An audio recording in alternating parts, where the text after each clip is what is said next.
So tarot card 11, Justice, letter from Silent Heaven. To what extent do James's delusions reflect reality? James, the second game's protagonist, murders his wife who suffers from an illness due to the burden of nursing her. However, in the work in which his delusions have become the focal point, many mysteries remain after the story's conclusion. Why is James under the impression that his wife died 3 years ago, and when did he kill her? Focusing on two matters that become key points, let's inspect these mysteries left behind by Silent Hill 2. So this is going to get into a lot of these kind of more detailed aspects of the story, and a lot of people bring this stuff up, because not all of these elements are expressed directly or explicitly in the game. You kind of have to piece together bits of information. Laura says that she became friends with Mary when she met her at the hospital last year. As James believes that his wife died 3 years ago, his memory is greatly shaken. So, yeah, that's like one of your first clues that James is just misremembering things. He's not having the correct perception of time. And Laura is like, yeah, she met Mary last year in the hospital. They became very, very close over the course of that year, to the point where Mary was basically not legally Laura's mother, but would have adopted her if things had been different. The hotel. Holding the letter addressed to her, Laura tells James that her birthday was last week. If this letter that was supposed to be sent to her on her birthday is real, then Mary was alive until quite recently. The contents of the letter to Laura are effectively Mary's last words to her.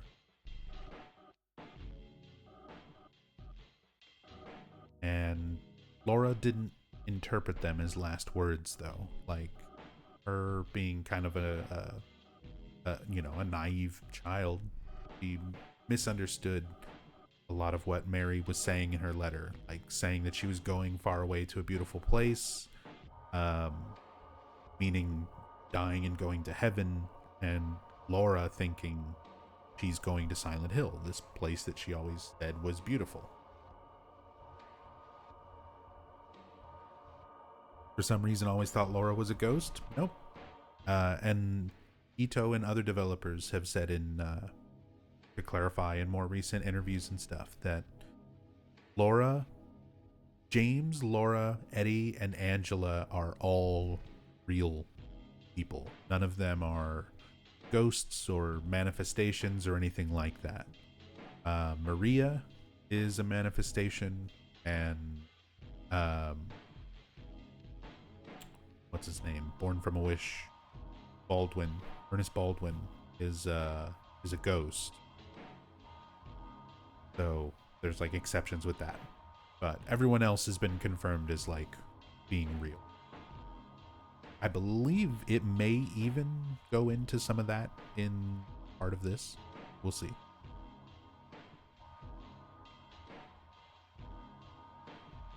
The letter. At the start of the game, James is in possession of Mary's letter. As he awakens to the crime he has committed, the contents of the letter disappear. What this signifies is that the letter itself was James's delusion. After killing Eddie, the words vanish from the page. Finally, the letter itself disappears completely. So yeah, this happens pretty subtly, and it's one of those things you can play Silent Hill 2 many, many times and never notice that this is happening in your inventory, because the game doesn't make a big deal about it. It's just happening. If you go through your inventory a lot and you check things a lot, then you'll probably notice it, but most people don't tend to do that. Usually you check something like once when you pick it up, when you first notice it's in your inventory, and then you probably never look at it again unless you're stuck in like trying to figure out what things can I do to solve this puzzle or combine or unlock this door or whatever. It's rare that you really pay that much attention to how consistent an item in your inventory is. So, and it happens very late in the game. It's not until after you kill Eddie. that the first change happened. So if you examine the letter at any point throughout the entire game, all the way up until killing Eddie, it'll be exactly the same as it is in the beginning of the game. After you kill Eddie, then you get this, the blank stationery. After you... I'm trying to think at what point... After you watch the VHS tape, the paper, the stationery is gone completely, and you just have the envelope. And then after you have the 2 Pyramid Head fight, the envelope is completely gone.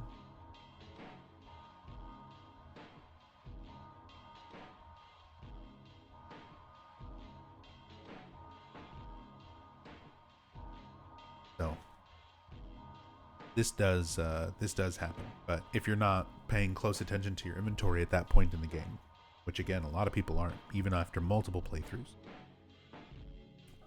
won't even realize that that's happening with the letter. Happy days, for the 2 of them surely died 3 years ago. Taking the facts mentioned above into consideration, there can be almost no doubt that Mary was alive 3 years ago. However, there is no mistaking that 3 years ago something happened. Couldn't it be that what James made himself think of as his wife's death is really the turn for the worse that Mary's condition took 3 years ago? James, weary of nursing his wife, probably lost his memories of that 3-year period as a result of the shock of having taken her life in his own hands.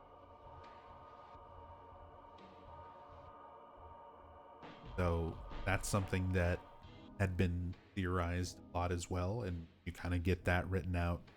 Not, it's saying, couldn't it be that, you know, that's what it is? So it's sort of like suggesting that as a theory, but this is also a suggestion from the official works. Obviously you're kind of meant to think that, but that makes sense that he would have that 3-year timeline in his mind. And you even hear the audio clip of James talking with Mary's doctor. After you listen to the VHS tape, you can go into the library of the hotel, and there's a pair of headphones lying on a desk.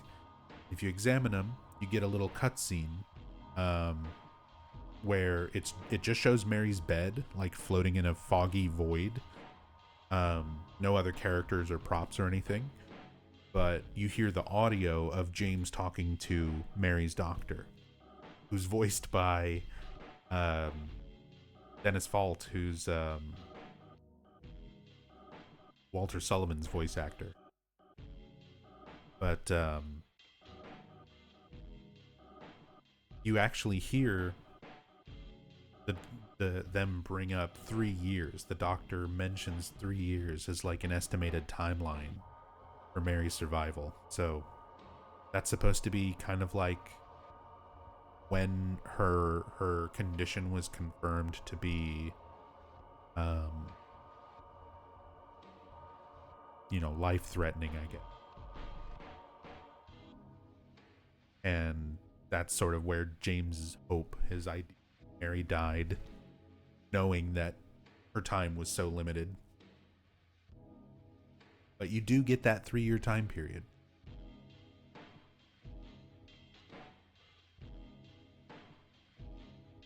Although James recovers his memories, it isn't revealed exactly when the crime was committed.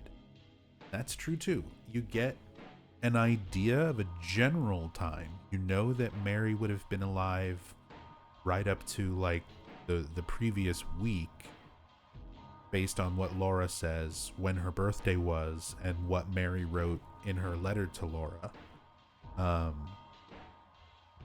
So the game sort of sets that into place, but you're still not sure if James killed Mary like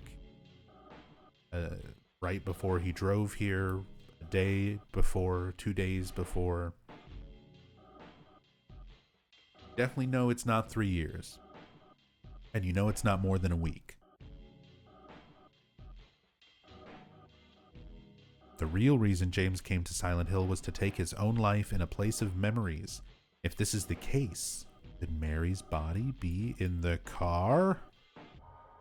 Yes. even though this is sort of still dancing around it, this is another one of those things that this has been very much thoroughly confirmed by multiple members of Team Silent. Masahiro Ito talks about it on Twitter quite often, that Mary's body is in the back seat of the car. Specifically, Ito goes out of his way and went on a big Twitter rant about it, specifically because people kept wrongly assuming trunk, and to him, he feels that hiding her away in the trunk is a disrespectful thing, and for him, the idea of James doing this is that he still loves Mary. He wants to be with Mary in death. Like, he can't live without her. That's why he wants to take his own life. He's not hiding her, and he's keeping her in the car with him. You know, it's supposed to be meant to be more respectful. And I know exactly, Megadeth Bunny, this is, you're saying it like that, like he killed her and we're talking about respect and disrespect. And I know a lot of people are like, that's a very strange concept, but this is something that in real life is documented and is a part of Japanese culture. It's a phenomenon known as Muri Shinju, and it was something that Team Silent was aware of, and it was something that they made Gai Sihi, James's original actor, aware of. And he talks about that in a story playthrough of Silent Hill 2 that he did with Fungo from Twin Perfect many years back. So that concept of Muri Shinju is essentially, in Japan, like a murder-suicide where oftentimes it happens in situations of suffering or, you know, extreme poverty or illness or whatever misfortune, where rather than continue to suffer, the head of a household, usually a father, would take his own wife and child and self, you know, take their lives as well as his own. And it was something that was documented as having really happened in Japan multiple times. And yeah, it's not unique to Japanese, but sort of the Japanese mindset of the respect behind it. You know, it's not a shameful act to admit defeat and kill your family and self. Like, that mindset is a very unique cultural thing that is not present in a lot of other murder-suicide cases throughout the rest of the world. So there is a very kind of distinct difference, and that unique kind of Japanese perspective on it played a role in James's mindset, what they intended for his character, that he was essentially giving up on life as well. He could not continue living, even though he was still healthy and everything. Mary meant everything to him, and after she fell ill and was going to die, like, he killed her and then could not continue living with himself, and he wanted to just be with her in death. And again, he wasn't in the mindset of hiding her body in the trunk, which is a very, like, Western, I've done a bad thing and I'm trying to hide it type of thing. In a lot of Western media, they meant it to be more of she's in the back seat because he was still treating her body with some amount of respect. Her corpse was not an object being hidden. He still had respect for it. And these are Ito's words. Like, he talked about this on Twitter, you know, using this same sentiment. Like, he still loved her even in death. He was not ashamed of that aspect of it. He was not hiding her. So the idea that Mary's body's in the car, it was hinted at as far back as this guide officially. It's been long since confirmed by Ito and Gai Sihi and other members of the development team. So one of those things that it that long ago, it was definitely still sort of fan theory, but there was enough evidence, I think, in the game, in the supplementary material, in interviews with developers even at the time, and then yeah, now it's all completely confirmed. What is interesting is how aspects like this might be handled in something like the upcoming Silent Hill 2 remake. Because this information was not made explicit in the original game, it was something that was only revealed through context and then confirmed by developers and supplementary material like this. Will the remake be more blatant about it, where there is something in game alluding to her being there, or blatantly even showing her in some way? We'll see, because now it's like, how do you remake the game knowing this information is confirmed? Do you respect the source material and not show it? Which is the correct answer, but does Bloober Team know that, is the real question.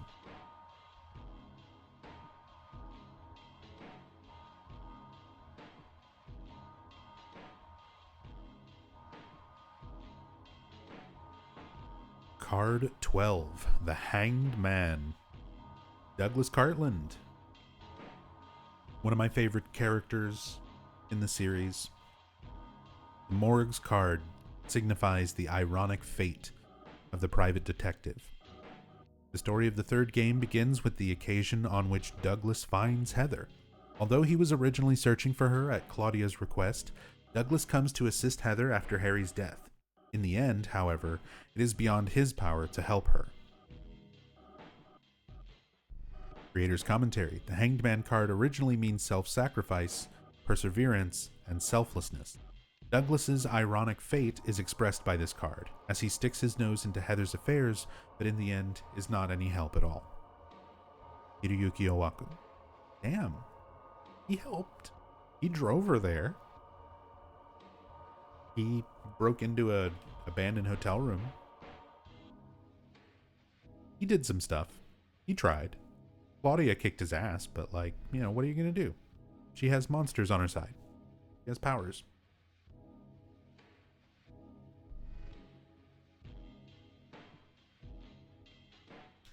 Guiltless characters. Guiltless characters who visit Silent Hill by chance. In the town of Silent Hill, those who shoulder the weight of their crimes and their own pasts gather. However, like Douglas, characters who happen to become involved for some reason or other have also come to appear. These characters, who hold no darkness in their hearts, come to fulfill the role of supporting the protagonist. And meanwhile, we have possessed Sybil. Sybil was supposed to assist Harry in his search for his daughter. In the end, she was parasitized by a creature. And if you go by what this book says is the canon ending,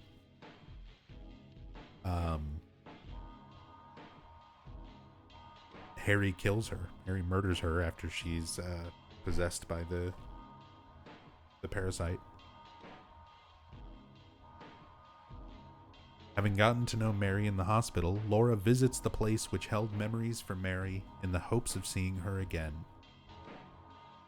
That's why she's there.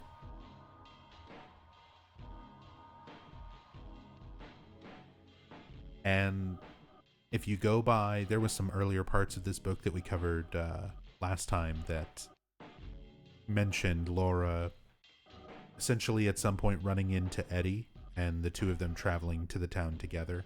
So that's supposed to give you an idea of how Laura got all the way to Silent Hill. So at some point she ran into Eddie and they traveled together.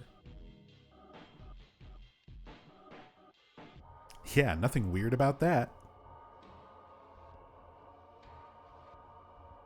The second time around, Douglas's shocking proclivities come to light. Upon starting an extra new game and entering the Konami command, up, up, down, down, left, right, XO, and if you're doing this on the PC or whatever, it's just cancel, confirm. This is based on the Japanese version. So if you're playing on a Japanese copy of Silent Hill, or a Japanese copy of most games, compared to a North American or PAL version. X and circle are usually swapped. In Japan, circle is confirm. It's the OK button. And X is cancel. So, up, down, down, left, right, cancel, confirm. At the title screen, Douglas appears in his hidden costume, and the middle-aged widower's secret interests are revealed. From behind, Douglas's appearance seems to be the same as always, but when he turns around, he's not wearing his pants. He's not wearing his shirt or his pants. He's got his coat and his underwear and his tie.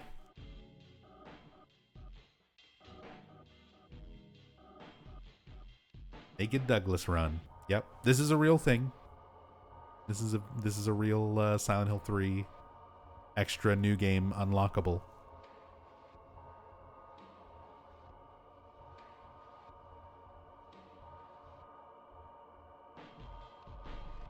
Card 13, Death.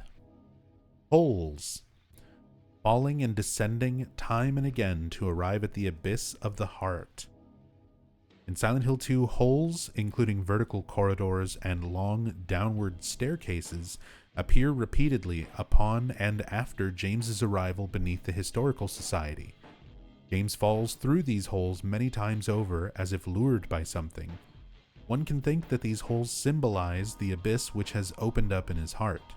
By means of falling through holes, James dives into his own subconscious and finally comes to accept the crime he has committed. As with the scrawled words at the bar, it seems that in the town of Silent Hill, holes open up here and there and lure those who hold darkness in their hearts.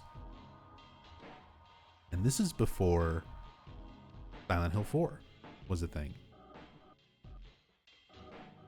where there's even more symbolic holes. James loves a good hole. Who doesn't love a good hole? Go to the beach. What's the first thing you want to do? Dig a hole.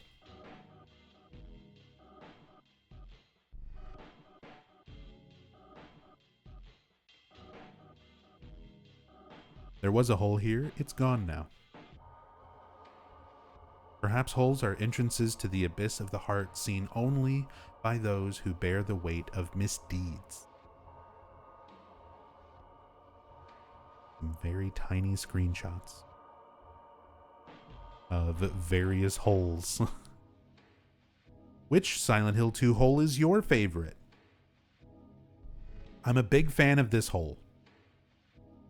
I like that this hole subverts your expectations. That at first it appears to be a hole, when in actuality it is a hallway that has been, the perspective of it is skewed. It's only a hole to James, because James is like not aligned with reality. To everyone else, it's a hallway.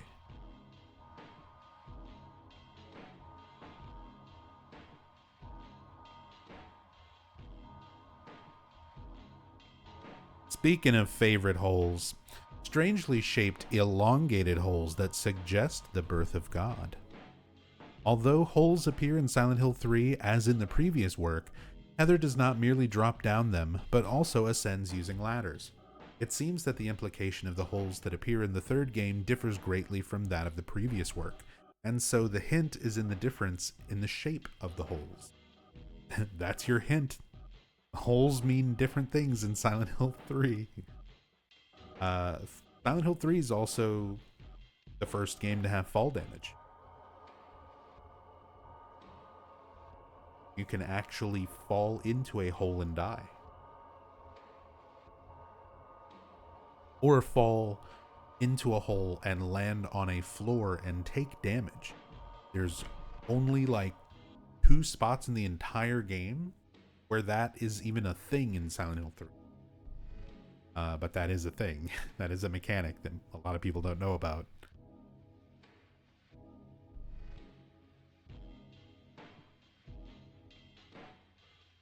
Surely, the hole that is torn up by Valtiel symbolizes the birth of God.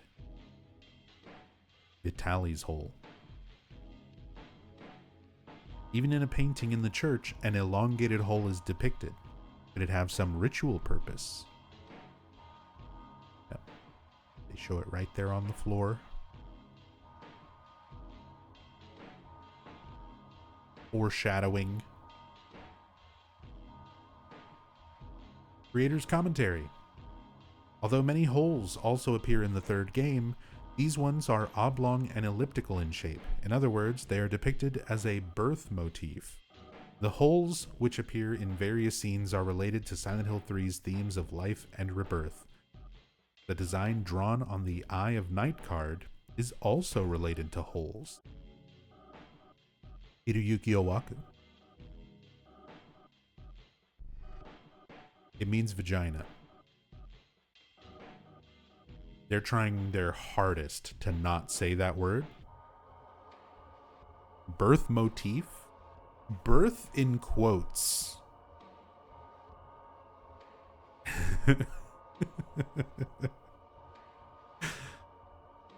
In other words, they are depicted as a birth motif.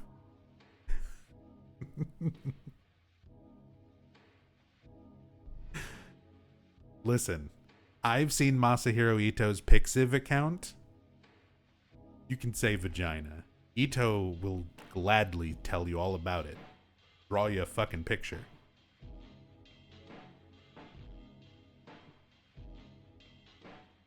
Moving on. Card number 14. Temperance. Keys and doors. Items that open doors in the design of the places where they are hidden. Doors that stand in the player's path and keys for opening them. When it comes to keys in particular, there is a curious trend in the places where they are kept, and one can feel that a deep meaning is concealed even in the strange ways that they are hidden. Couldn't it be that keys are not items merely for opening doors, and that there is a major significance to the places where they are found? Let's explore the intentions of the creators. Keys. They're important. They're more than just a thing to unlock a door. Creator's commentary. Concerning the places where keys are put, they are often chosen not so much because of the scenario as for production reasons. The cooked key, for example. The weirdness of how the dog swallowed the key and was cooked like that. The key that comes out of the soft drink can from the vending machine plays off of a fear of machines that perform functions outside of their predetermined roles. The key that is stuck to the wall in the hospital depicts the incoherent thought processes of someone who is not of sound mind. That's me. If anything, I'd say there are more cases in which meaning is entrusted to doors. Don't you think? Yuyuki Owaku. Yeah. There definitely is. We need deep lore behind what a key is in a soda can. Now that actually is a reference, and I think that's mentioned in this book. The last section of this book is inspirational works, and I think it's mentioned in this section of the book that particular key in the can thing comes from a film called Alice, which is like a really weird, twisted telling of Alice in Wonderland from, I want to say like the 70s, early 80s, something like that.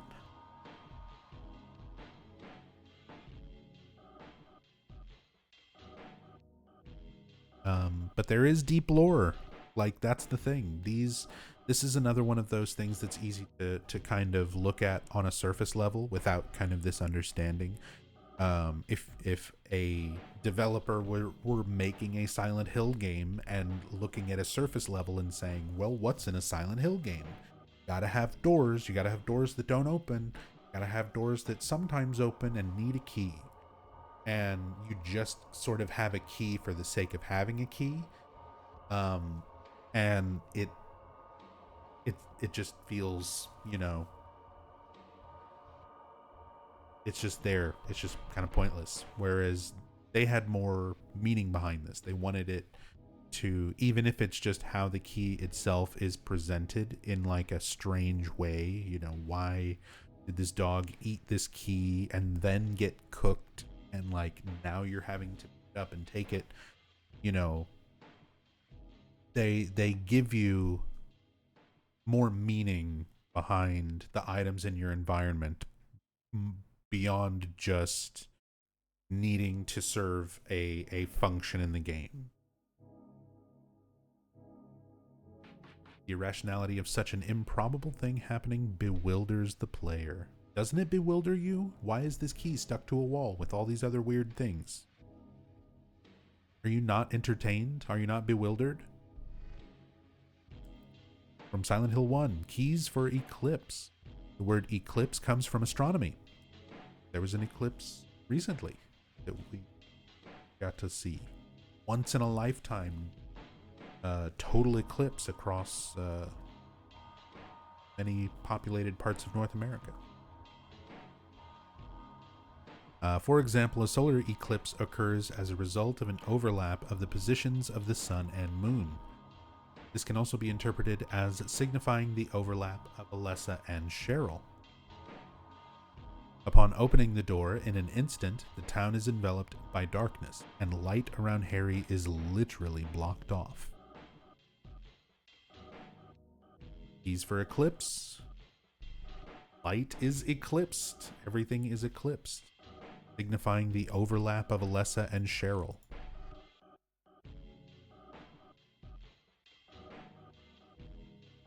And even these little subtle things, it's not just getting dark for the sake of dark being scary.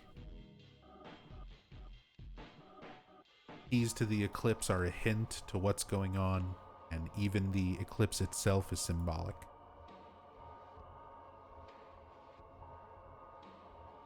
The significance given to doors themselves. In the Silent Hill series, like religious key items, keys with motifs pertaining to literary works and the like, the presence of the doors that obstruct the path of the player is also full of profound underlying suggestions. Looking back at some representative doors that have appeared up to this point in the series, let's reaffirm the important significance that each of them holds. Yeah, that's for each of these doors. So, clips from Silent Hill 1. Silent Hill 2, doors on the floor. Doors on the floor. Get your doors on the floor. The strangeness of vertical corridors and opening doors on the floor is evidence that the world James sees is not reality. Of course, even for the player, these things cause strong feelings of uneasiness and tension. James, who accepts the strangeness of the vertical corridors, is not of a normal state of mind. Yeah, the fact that James is just fine with it. No comment. Everything is topsy-turvy. Whatever. I'm just gonna jump down this hole that's actually a hallway. Put your doors on the floor. Put your doors on the floor. Silent Hill 3, the moon door. The message on the door that reads, piling up the 300th day and night, followed by cries of pain are heard, is a metaphor for the sequence of events from conception to childbirth. It suggests the harsh fate that awaits Heather, who has become pregnant with God. Since it's the moon door, a moonstone was chosen as the item that opens it. So that's another thing that I've pointed out in story playthroughs, using this as my source of information, that 300 days is roughly, not quite, but close enough to the human gestation period from conception to birth.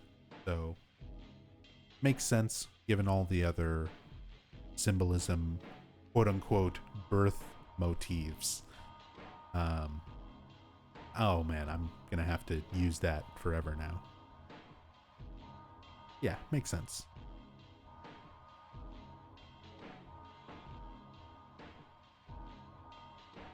Card 15, the devil. I always wanted to play the devil. That's my impression of Christoph Gans doing an impression of Jodelle Ferland telling him that she always wanted to play the devil. Creatures. Is the true nature of the grotesque creatures that are produced by the Otherworld really what one expects it to be? The reason why creatures exist differs subtly in each work of the series. While the subject in Silent Hill was Alessa's hatred, the delusions of James, who suffered from feelings of guilt, were manifested in Silent Hill 2. As there were also creatures acting under Claudia's instruction that appeared in Silent Hill 3, it can be inferred that there was also a variation in their existence. Could these creatures truly be monsters, as one expects? Let's explore their true nature. Could the creatures that appear in the game be illusions that Heather sees?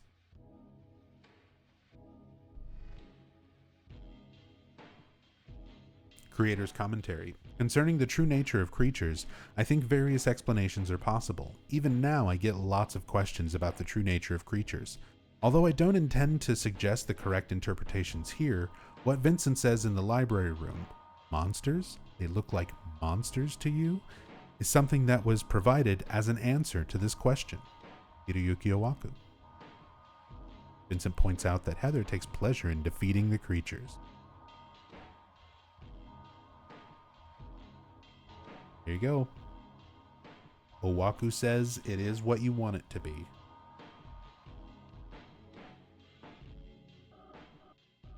Kind of.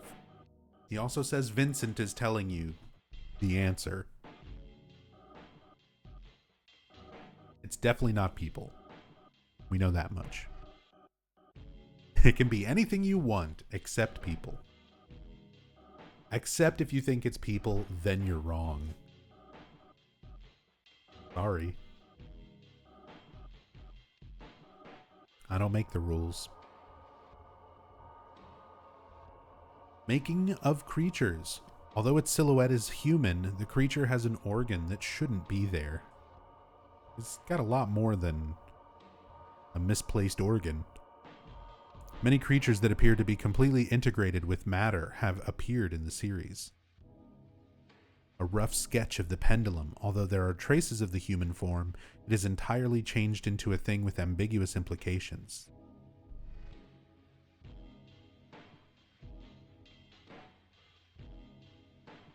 Some amazing Ito artwork. I mentioned this last time, but bears repeating. I love Ito's artwork all together, but I particularly love his sketches, his drawings.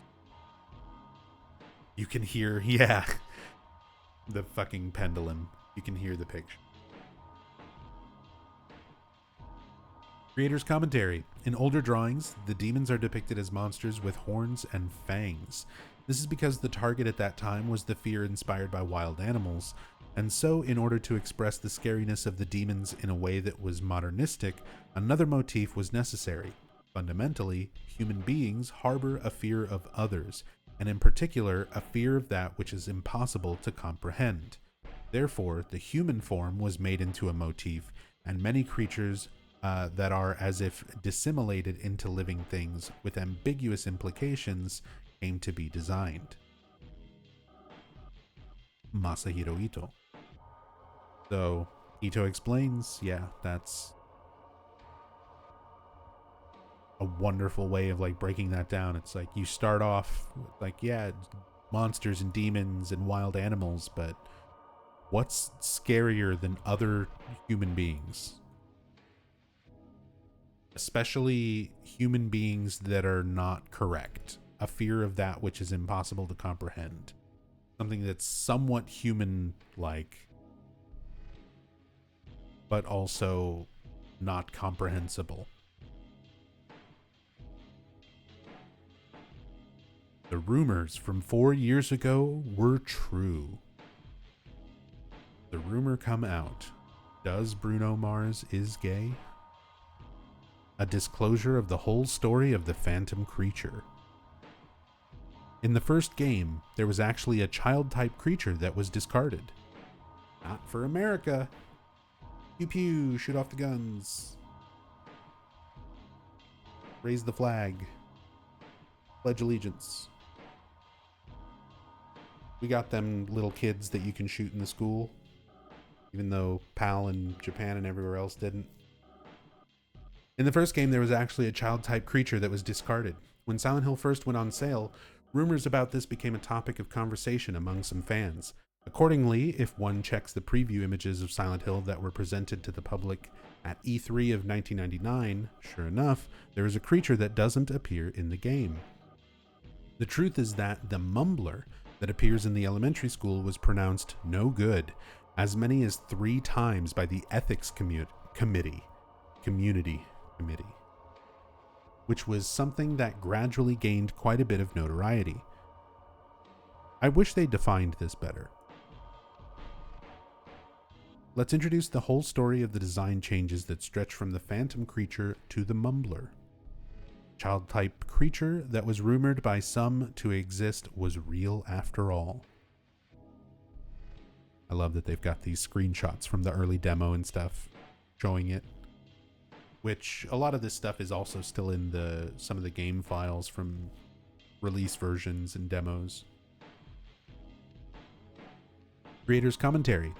Could it be that the 3 times the same creature was determined to be no good set a record for the highest number of times this happened in the history of the CESA Ethics Committee? It seems that the point of fighting and killing a creature with a childlike form became quite a problem. Silent Hill's preview images are included in the Lost Memories, The Art and Music of Silent Hill DVD, quote, Hiroyuki Owaku. We'll have to go through this. We can do a whole stream just going through all these supplementary material things. We could do that and maybe the Silent Hill experience on PSP. Codename Child 1. This is one of the images that was presented to the public at E3. It also appeared in a magazine as an image from midway through the development process.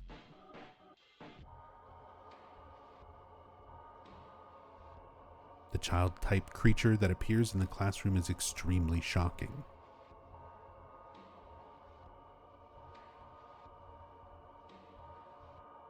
Child 1 Larval Stalker. The fact that it was made into a shadow-like being that is unable to attack got the approval of the ethics committee. So, making it a shadow, it doesn't attack, you can't attack it. That was good enough. But you couldn't have something like this walking around. Codename Child number 2. Number 2 was created as an Nopurabo. Nopurabo? Nopurabo? I'm not familiar with that Japanese folklore. The ghost without a face. Perabo?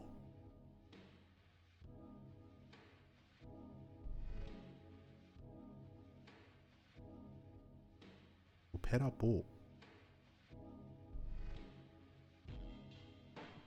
Faceless yokai.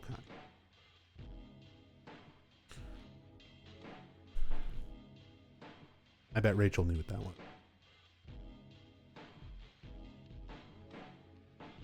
So 2 was created like this. Operabo. Ghost without a face design.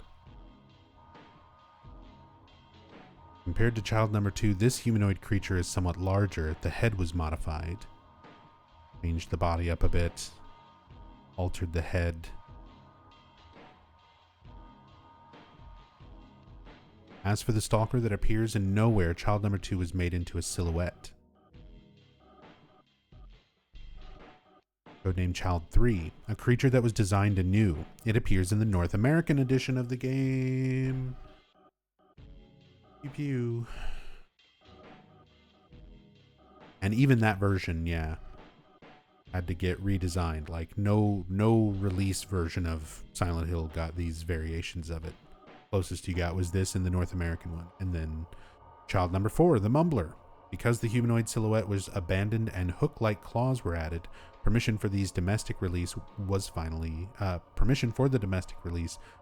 obtained. So that's what was permitted for the Japanese and PAL release of Silent Hill 1.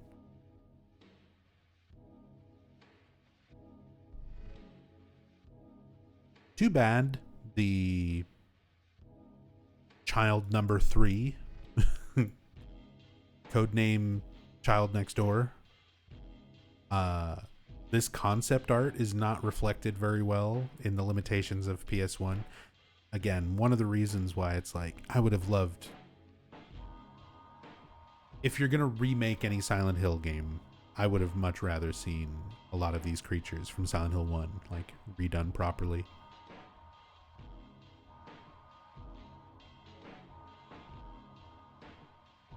But, I have actually brought this exact page of the Lost Memories guide up in previous story playthroughs. These images, these reference images, and reference images, and all of this text, all this information. I've brought this up during Silent Hill 1 story playthroughs in the past, so always cool to go over this. Not everybody's aware of kind of the process behind trying to get approval for these creatures. And I mean, when you think about it in today's standard, even something like this, just the idea of a setting where you're in a school shooting enemies that are even remotely childlike, even like this variation, I can't imagine any major studio like tackling something like that, right? This is such a product of its time that even back then, obviously it was still controversial. Obviously the ethics committee still rejected it for a reason, but even more so today, like you couldn't really get away with something like this. That might even be part of the reason we may never see a Silent Hill 1 remake, because specifically Midwich is such a huge part of that. And honestly, how do you do that in today's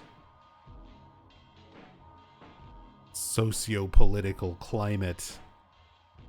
It's so stupid to say. Like, obviously the way is to just have balls and fucking tackle the subject in like a respectful way, but yeah. And you put the emphasis on other aspects of it. Like, the emphasis of Midwich in Silent Hill 1 is not going around shooting children. It's things from Alessa's perspective, these bullies. You're sort of seeing it from the perspective of Alessa, you know, being tormented by her classmates, the bullies, and things in that situation. So yes, you're going around shooting them, but because that's just a function of the game. But that's not like the explicit goal in the context of everything. Being respectful sounds like they'd have to hire people to take it seriously, and that costs money. Why do that when they can just not and use cheap AI? I don't know. I like to hold out hope that creative people can still make things that push boundaries and tackle uncomfortable subjects and make good psychological horror games around that. But it's definitely something that a lot of people are not willing to do, especially larger companies that are more concerned with like mass appeal and making a profit.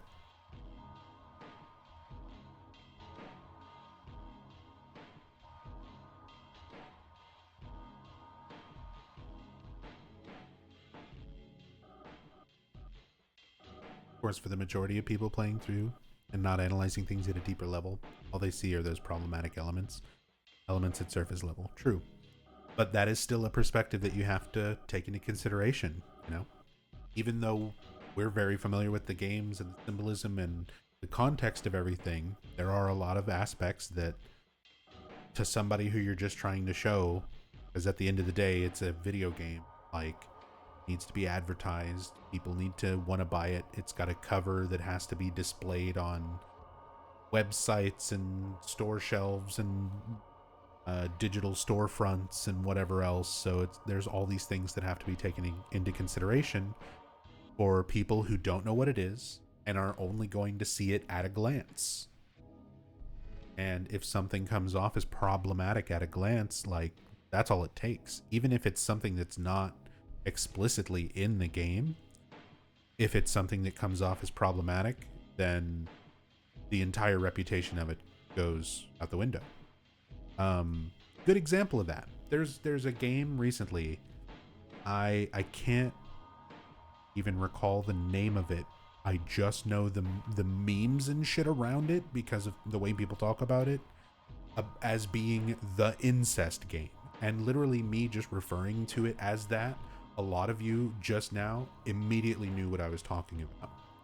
Which is apparently a very small part of what is that entire game. And if you play the game and you know what's going on in the context of everything, that is such an irrelevant part of it. But it's the only thing that people know at a surface level. And it tarnished that entire game and developer's reputation for an Easter egg.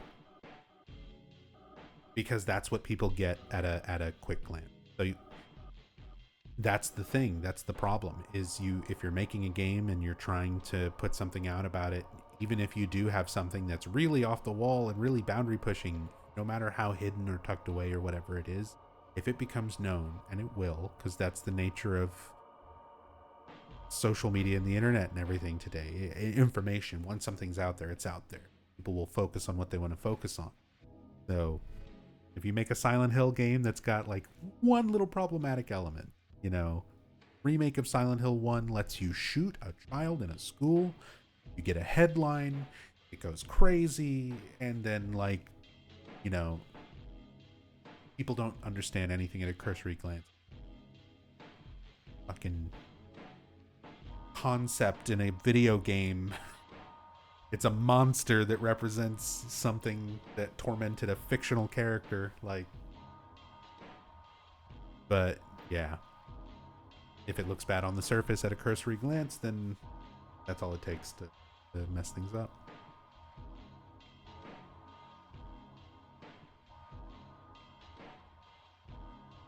Anyway, card 16, The Tower.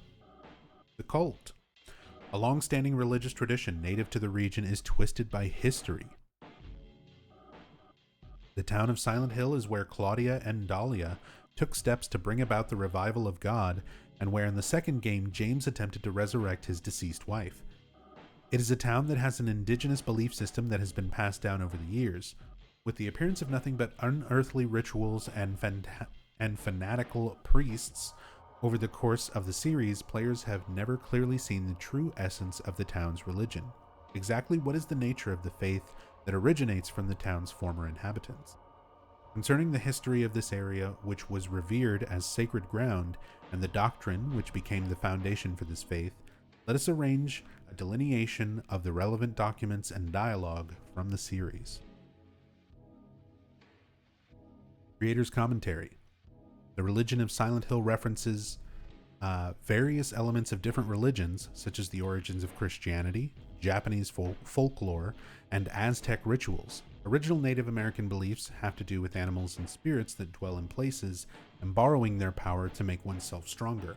The names of the gods have Mayan and Aztec motifs. Using the strange pronunciations as a reference, I thought up original ones.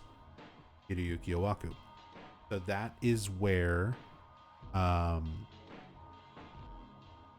some of the cult's deities that are mentioned in text, like Zuchilbara and Zuchilpaba, have those Mayan and Aztec motifs to the spelling, even though they are not actual things. Like, those are commonly used, letter and sound combinations, but they are things that just Owaku made up.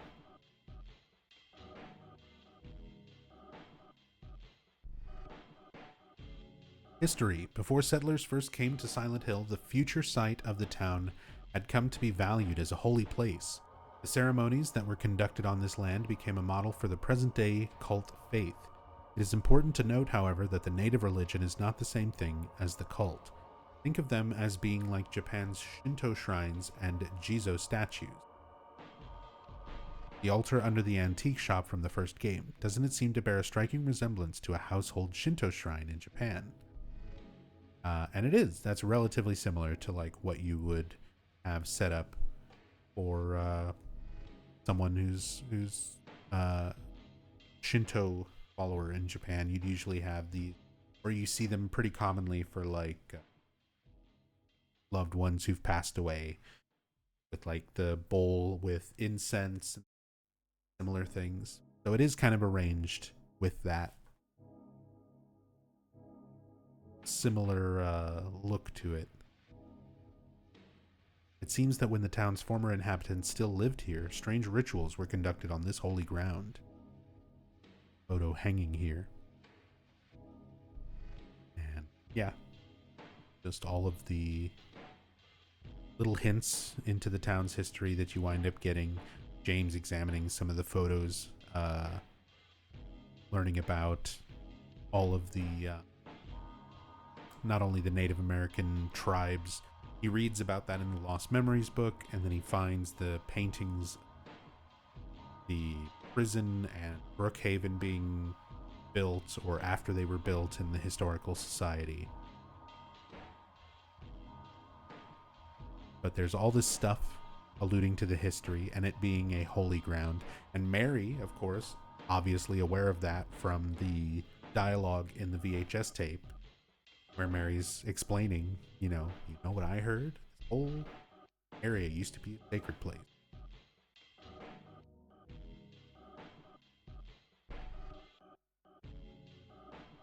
Wonder if Silent Hill F will actually connect to that sort of Japanese inspiration for the... Remains to be seen. Like, if they make it some sort of interesting, like, significant connection like that, and have some element to kind of relate back to the town in a meaningful way, as long as it's like satisfying writing and it serves a purpose in the Silent Hill universe of things, that's like the most I can hope for.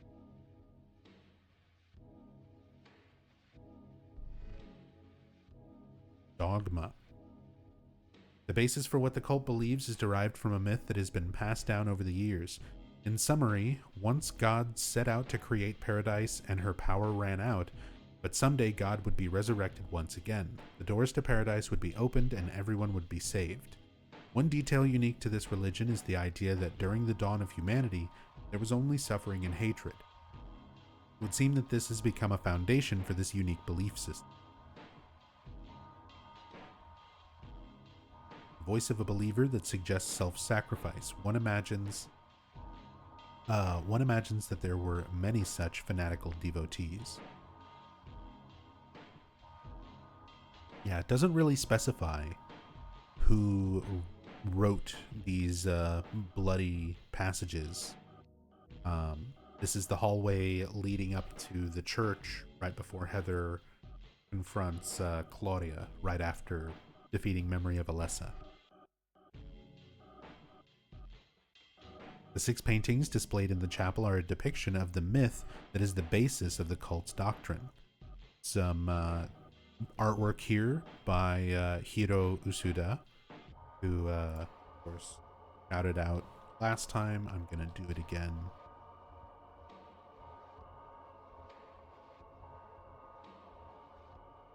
Here we go. She streams on Twitch. An original member of Team Silent, who does art commissions and painting and stuff live on her Twitch channel, who did these paintings for Silent Hill 3. All of the stuff explaining the cult's beliefs, doctrine.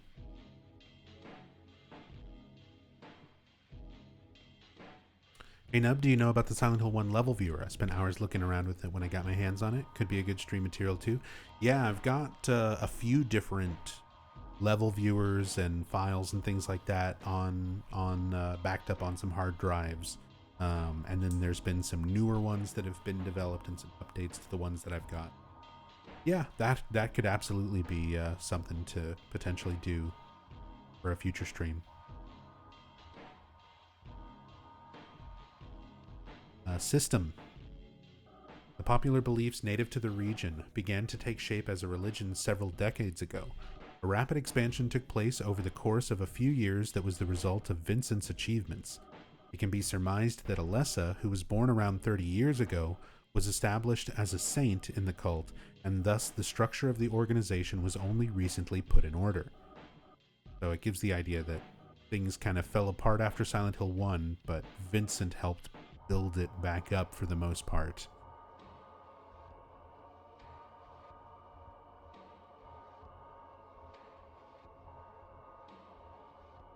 It seems that shaping the indigenous faith into a religion was the work of Vincent. Man,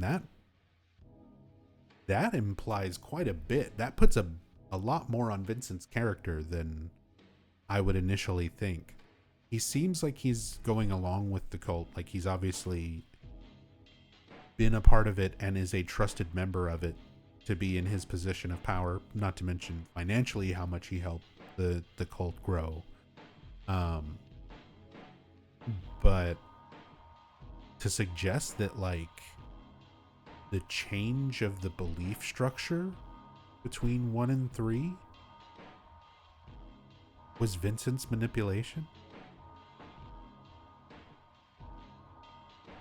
Did he have that much sway over the cult's congregation?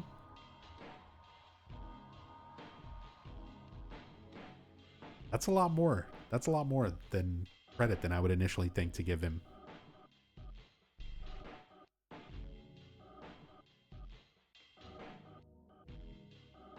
The three saints were probably established fairly recently, sometime after the Civil War.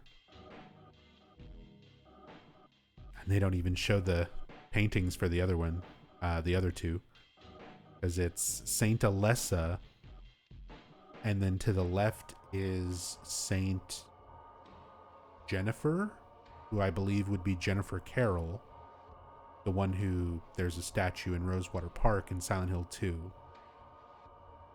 And then on the other side is the Doctor, Miraculous Hands, Saint something. I don't remember his name. The other saint, the Silent Hill 3 room.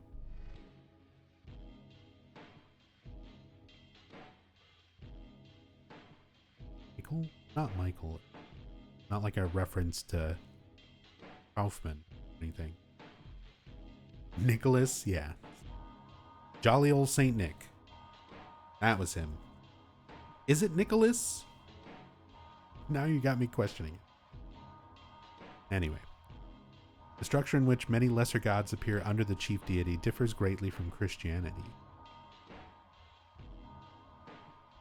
Some more Hiro Usuda artwork here. All these paintings, the paintings of the three saints, and these paintings showing the structure of the lesser gods, all the stuff explaining the cult's beliefs in that church. That whole church where Heather confronts Claudia was designed by Hiro Usuda, and all the artwork inside of it was all done by her.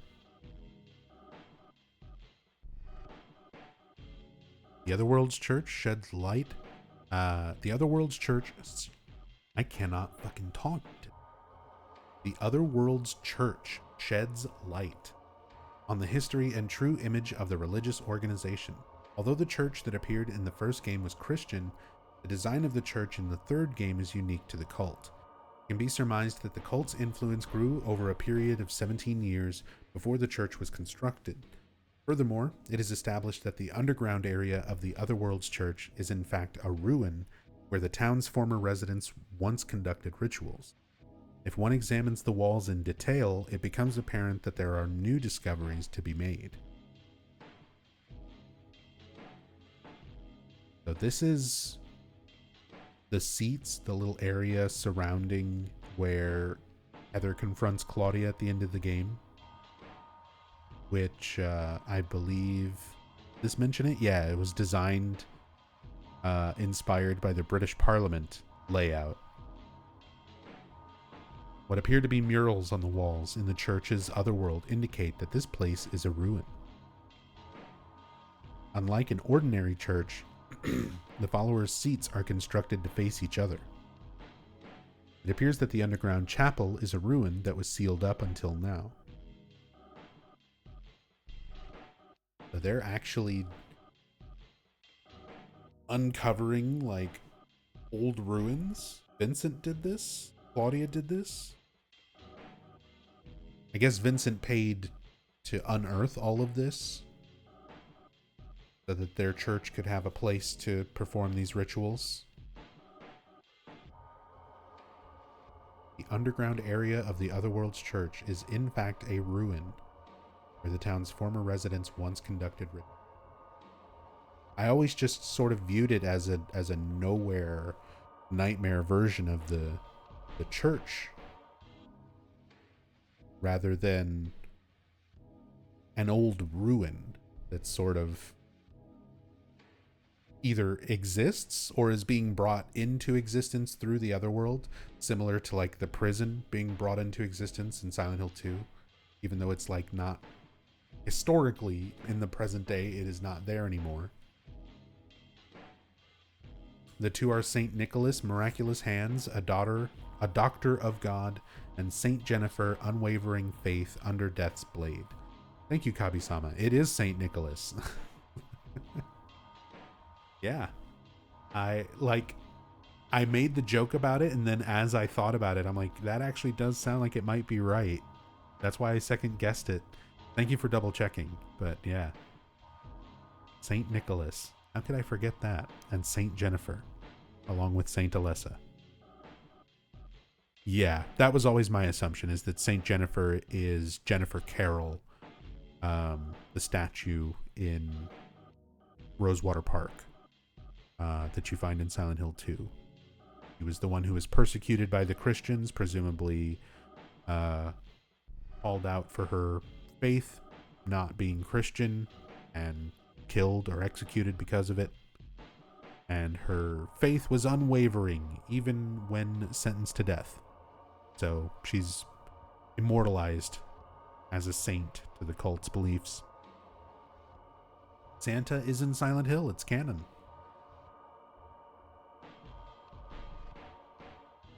It turns out Santa was a manifestation from your nightmares all along. Creator's commentary. In a church in the real world, the adherents normally sit opposite the priest.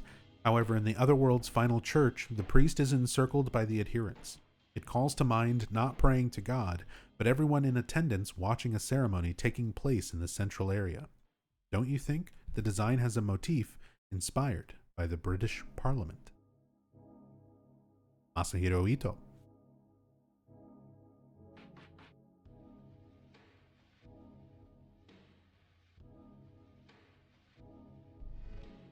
Card 17, the star.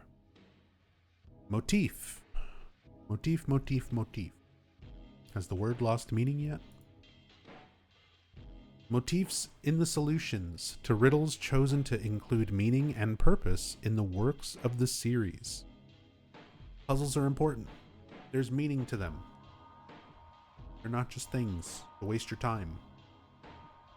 The Silent Hill series has come to reference many literary works in the form of motifs in the solutions to riddles. However, these references are not limited to mere citations. The subjects and worldviews of the original works have important meanings and suggestions in the games. Looking back at these many motifs, let's reaffirm the significance included therein. Motifs that have to do with juvenile literature appear in great numbers throughout the series. References to Cinderella, references to Alice in Wonderland, many storybooks, fairy tales, things like that. Even in the name of a key, an important meaning that is closely connected to the basis of the work is included. Scarecrow.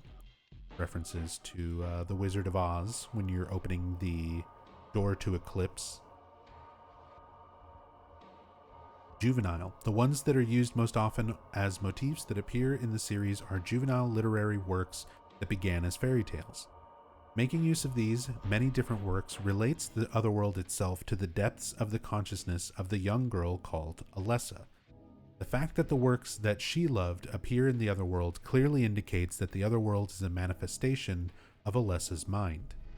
In the young girl's room that appears in the final stages of Silent Hill 3, original texts with motifs that have come to appear in the games such as Oz and Alice, as well as Mother Goose and Cinderella, can be found on the bookshelf. Alice in Wonderland and The Wizard of Oz are important reference books. They mention them directly when examining the bookshelf in Silent Hill 3. The Wizard of Oz. In the early stages of Silent Hill 3, keys called Scarecrow, Woodman, and Lion are necessary to open the path to the elementary school. The names originate from the 3 traveling companions of the young girl who is the protagonist in The Wizard of Oz. Her name's Dorothy. This is interesting how I know that's like a very literal Japanese translation thing. It's just funny where it's like, can you not legally say that?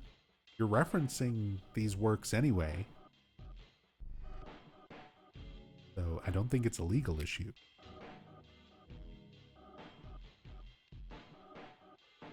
Pretty sure that's public domain, right? Even back then?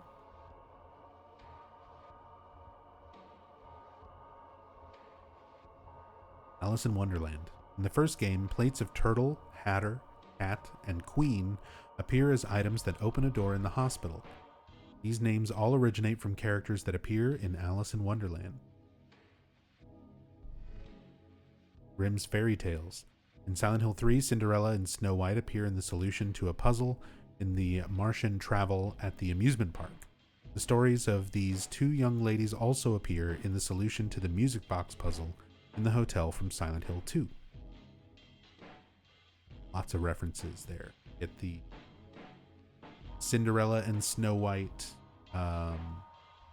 with the red shoe puzzle in Silent Hill 3. And then, yeah, Silent Hill 2, you've got all of the fairy tale music boxes, which are Snow White, Little Mermaid, and Cinderella.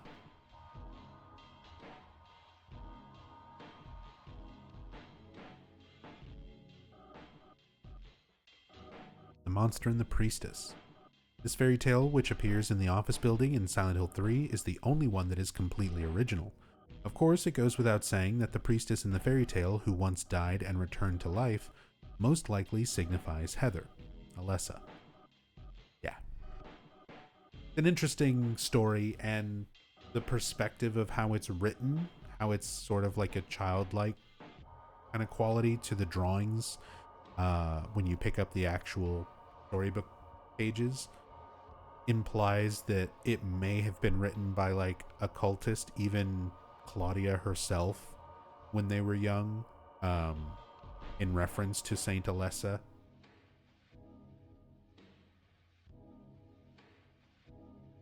But yeah, that's definitely the parallel you're supposed to get there with the priestess dying and coming back to life. It's just like Alessa. And just the same way the priestess had powers to say tu fui ego eris and make a monster disappear, Heather was able to do the same. Creator's commentary. The Otherworld in the first game is a world manifested from the depths of Alessa's consciousness. The reason why many items and solutions to riddles that originate from works like Alice in Wonderland and The Wizard of Oz appear is that these are Alessa's favorite books from her childhood. In other words, they indicate that the Otherworld itself is produced by Alessa. Similarly, an illustration from The Lost World, which is one of her favorite books, is used as a motif for one of the creatures that appears in the first game. That would be the Air Screamer. Also, Alice and Oz are both stories about young girls who lose their ways in an Otherworld. Such content also suggests Cheryl and the protagonist who have lost their ways in the Otherworld. Hiroyuki Owaku. So lots of different parallels to all of these classic stories. Stuff that, you know, I feel is pretty self-evident in the games themselves, but it's always nice to get affirmation from the developers and stuff about all of these sources and kind of the meaning behind them. They are not just pulled from nothing. They are books and stories and things that are relevant to Alessa, and that's why they seem to recur as part of the Otherworld.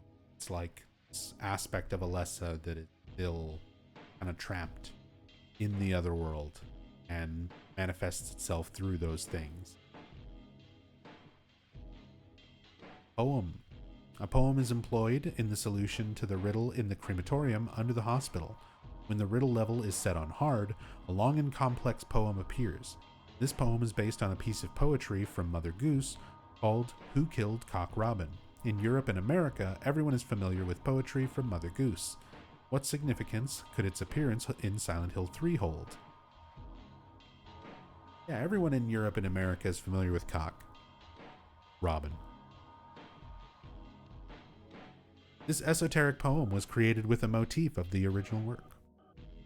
I argue that this on hard riddle in Silent Hill 3 can potentially be more confusing than the Shakespeare puzzle for some people. Because that is definitely it's a bit of a stretch, even when you know how to get the solution to that puzzle. It's a little bit of a stretch, the way the poem is worded and what is supposed to be significant about each passage. Esoteric, good way to put it. Occult. Names of doors that are unfamiliar appear in nowhere of the first game. The truth is that they originate from the names of angels that appear in a medieval book of black magic called the Grimoire. Each angel is a being that governs a planet.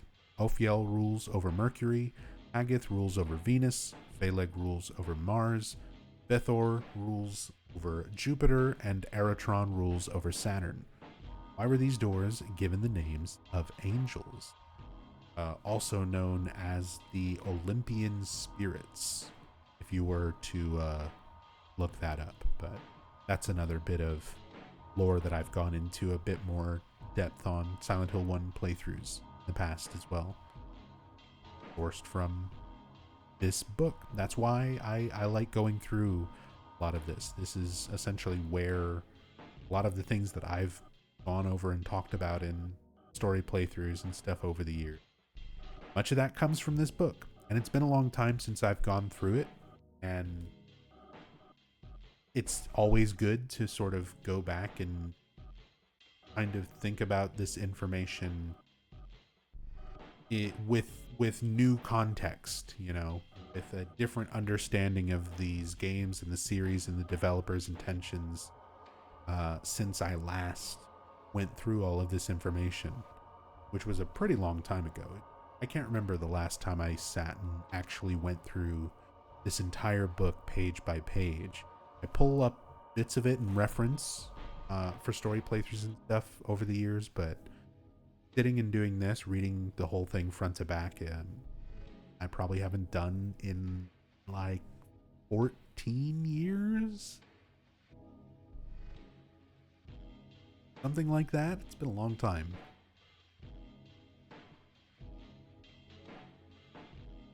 As the original scans and translations started circulating internet forums and stuff around like 2004, 2005. I can remember this was called Translated Memories, or there was a series of translated scans called Translated Memories before this kind of website format got put together. And that was around for a long time on different like fan forums and stuff. Anyway. Literature. In Silent Hill 3, 5 books including Shakespeare's 4 great tragedies of Hamlet, Othello, Macbeth, and King Lear, as well as Romeo and Juliet, are used in the solution to the riddle in the bookstore. Shakespeare's works have been adapted all over the world and have become motifs in many works, and the sorrow that these tragic works hold has a strong relevance even to the subject of the game. Beth's lines overlap with the grief of the characters. I mean, yeah, I get it. There are some... They chose those stories particularly because there are aspects and themes that parallel aspects of Silent Hill. But also, fuck Shakespeare. Fuck that puzzle on hard. Creator's commentary. Like Oz and Alice, the reason for using Mother Goose is that Alessa liked these stories when she was a child. It hints at the fact that as the setting of the game moves to Silent Hill, the Otherworld also switches from being under Claudia's influence to being under Alessa's. Hiroyuki Owaku, that's a good point, since they imply that everything that's happening outside of the town for the first part of Silent Hill 3 is Claudia, but once you get to Silent Hill, it's more Alessa. Creator's commentary. In nowhere of the first game, occult-like elements are arranged even in the names of items and doors, which is mainly to represent magical elements that Dahlia possesses. The names of doors suggest planets and indicate that a deeper part of the realm of Alessa's mind is being entered. Hiroyuki Owaku. So that's why they're using the names of the angels and the representing these planetary bodies, that it's a completely foreign, deeper part of Alessa's subconscious that you're essentially entering into when you're traveling through nowhere. Creator's commentary. The expression of emotion is particularly strong in Macbeth, don't you think? There's also a part in which the hills of Heath led to the pronunciation of Heather. That's not true. That's not true, Owaku. We know where Heather came from. That's even mentioned earlier in this book. It's taken from Heather Morris. Before that, he was going to call her the character Helen. Also, if one consults the book, one can read the line, "an existence completely forgotten after it has ended," which expresses reality for the game's characters. Hiroyuki Owaku. Damn, an existence completely forgotten after it has ended. Well, that is not accurate for these game's characters, because it's 25 years later, and we're still talking about them.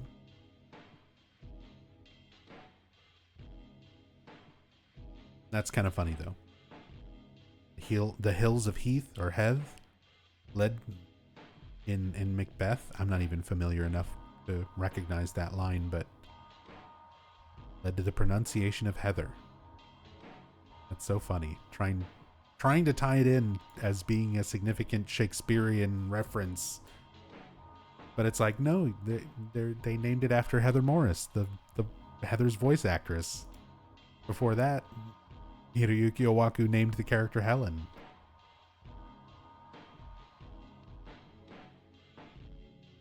So that's why you don't always take developer commentary at face value either.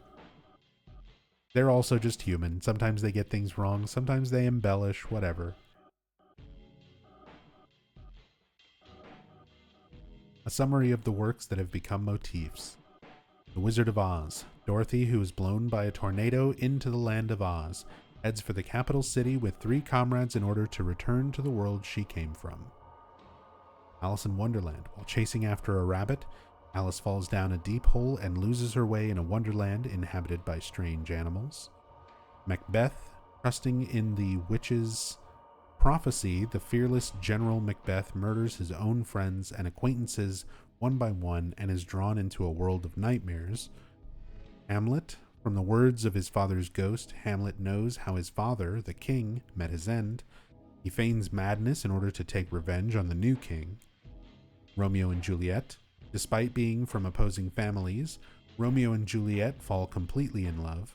The two of them become victims of the quarrel between the two families. Othello. Othello, who is black, loses faith in his wife, Desdemona, who is white, and comes to make the worst possible decision. When it says that, it's referencing the board game Othello, correct? That's also the implication on the board game. A game of turning black to white and white to black is how it's described in the note for the Shakespeare puzzle in Silent Hill 3. King Lear, an historical drama with an ancient England motif. Betrayed by his daughters, old King Lear becomes deeply upset and loses his sanity. Cursing the world, he wanders about the wilderness. Snow White, the original work, is one of Grimm's fairy tales. Snow White, who loses her life because of a poisoned apple, is revived by the prince's love. The Little Mermaid, Andersen's fairy tale. In the end, the mermaid, who is in love with a human, sacrifices her body for love. Cinderella, the prototype, is Charles Perrault's fairy tale, which was later compiled as one of Grimm's fairy tales. It is the story of a girl who marries a prince with the impetus of a glass slipper. I can't read. Don't ask me. Although the original Cinderella is also quite gruesome, where one of the sisters, in order to try and force the glass slipper to fit, cuts off parts of her foot. Yeah. Mother Goose, nursery rhymes that have been handed down since long ago in the English-speaking world. Several hundred compilations of these nursery rhymes have been made, and they have been referenced in every direction, including movies and literature. Grimoire, a medieval book of black magic. The angels that appear are rooted in the Olympic spirits of ancient Greece. And Tu fui ego eris. In Latin, it means, I was you, you will become me. Originally, these words are engraved on tombstones. And I think it's part of a longer phrase that's usually done. That's like a truncated version where it's, as I was, you are now, as I am, you will be. I forget what the full Latin expression of that is, but it's shortened as tu fui ego eris commonly. That's some demon shit.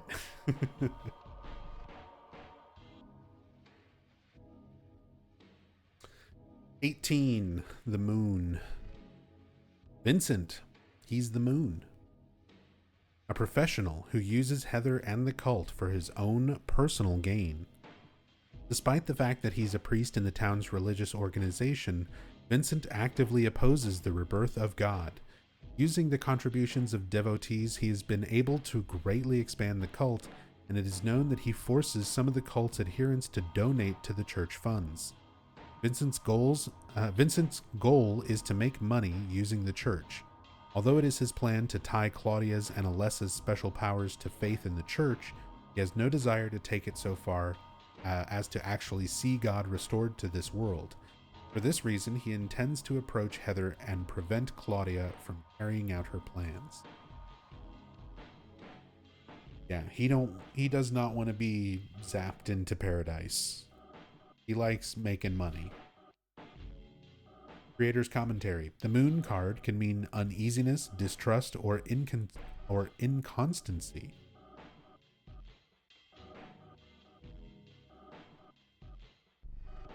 I thought that the personality of Vincent, who does not speak plainly to others and makes them uneasy, was applicable to the moon, so I included this card in the game. To avoid putting himself in harm's way, Vincent approaches Heather in an attempt to use her to his own ends.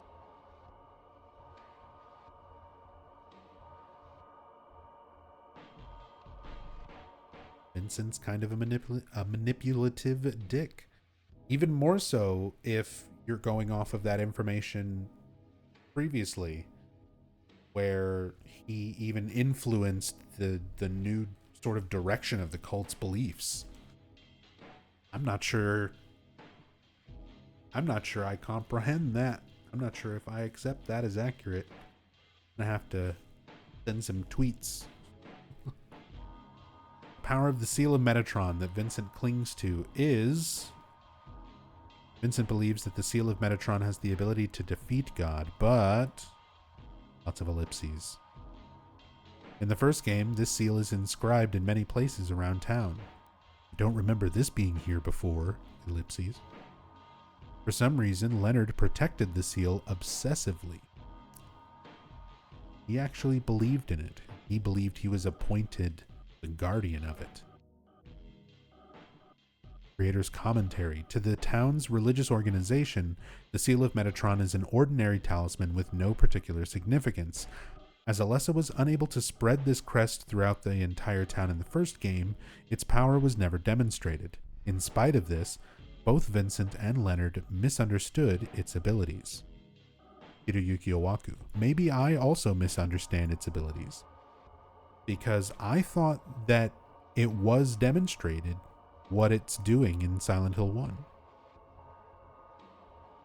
Because consistently, you see this crest in areas where there are no enemies, where the Otherworld is less extreme, and it's basically functioning as a ward. But according to Owaku, it served some other purpose that Alessa was unable to actually demonstrate. That she wasn't able to complete putting the crest everywhere that it needed to be. I mean, how many do you fucking need? There's like 100 of them around the town. She's got 2 of them on just cats. Wonder if that translation is off? I mean, we've already also seen Owaku sort of misspeak on something earlier, so it could be a mistranslation. It could be something from Owaku that he's maybe misinterpreting or misremembering, or just has a different meaning in his mind for Silent Hill 3 based compared to what it was when Silent Hill 1 was made. Because, I mean, they were different games, even though they're connected. Like, a lot of elements, little details and things like that changed. The intentions behind symbols and things like that changed, so... But that's why I wanted to read through this, and more than just read through it, discuss it. Because there's a lot of really interesting stuff to kind of consider like this. Like, what is the Seal of Metatron?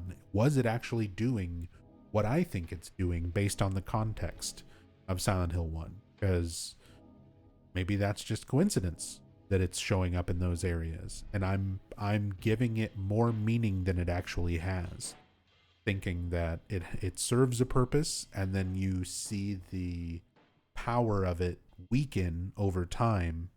So it starts off being a ward where you only see it in areas where there's no enemies, and then eventually you start seeing enemies even though the seal is present.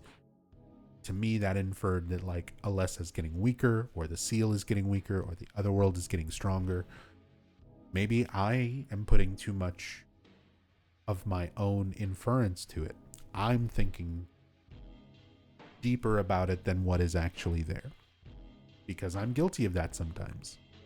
Maybe it's literally doing nothing, or it served a purpose but we never learned what it actually was. Alessa never got to actually use it the way it was intended,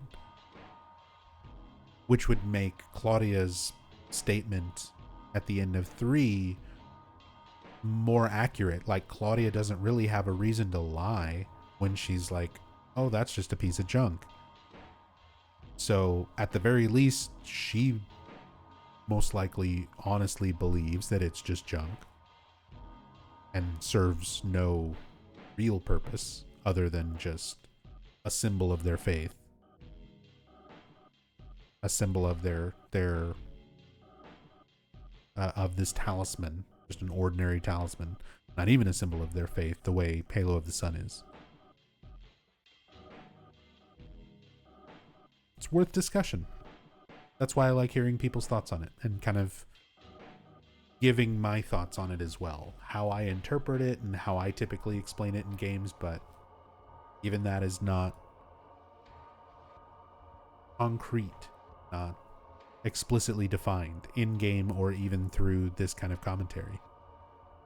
Because, yeah, you can go by what Owaku says, you can go by what's in game, you can go by context, combinations of all of that information, however you particularly interpret it. Moving on, card 19, The Sun. Extra features are the science fiction-like elements that can be enjoyed after a clear game connected to the UFOs. Up to this point in the series, players have come to enjoy bonus elements in various forms after clearing the game. From Silent Hill 3, a connection comes to light, a UFO ending common to which are the 3 games of the series. A weird way to say that and word that. There are UFO endings in all of the first 3 Silent Hill games. Could the science fiction-like additional elements that have appeared so far have something to do with the UFO endings? Depending on whether conditions are fulfilled and puzzles are solved, new costumes are made available, and then removed from the HD collection version.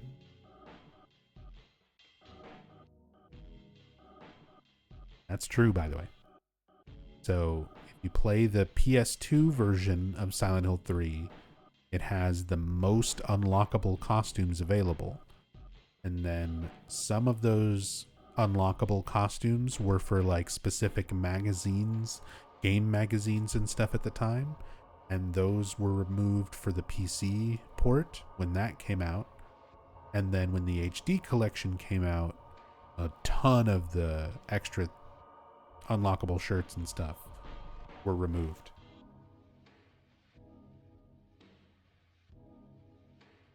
Shut. Including the overseas editions, the number of costumes added is 25 in all. Yep. And you don't get the same things on each version. Depending on the region of the game, you would get that region's like game magazine or gaming website or whatever. So there were ones that were specific to Japan region, ones that were specific to North America, etc. Princess Heart. If one imagines that experiments have been performed on Heather, maybe her ability to transform isn't so strange. I like to think that it's just like her utilizing crazy psychic Alessa powers, but I guess it's UFO experiments. She was experimented on by aliens, and that's why she can turn into Princess Heart. The Beam Saber, a sword of light that is clearly not a weapon of this earth. Who in the world could have given it to her? And you just find it in a door. It looks like a doorknob until you examine it. And the handle is like leopard print. Such a silly weapon. It's also really hard to use. It's powerful. It does good damage, and you can actually make it have more damage and range if you finish the game with a 10-star ranking. It makes the beam saber stronger. It makes the flamethrower stronger.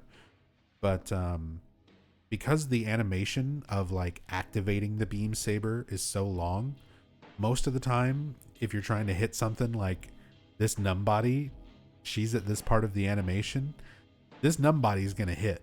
Like if it lunges forward, it's going to hit before you're ready to like attack.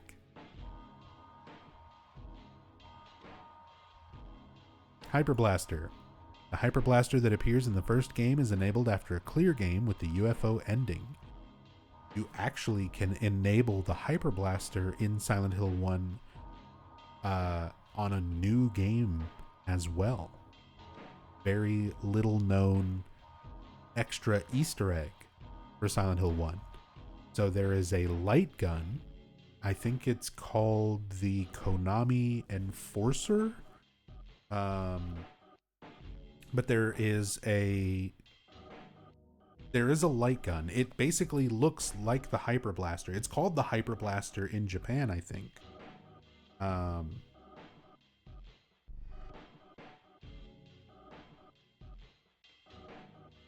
Yeah, the Konami Hyper Blaster light gun for PlayStation 1. And you can buy it. It's an actual light gun for the PS1.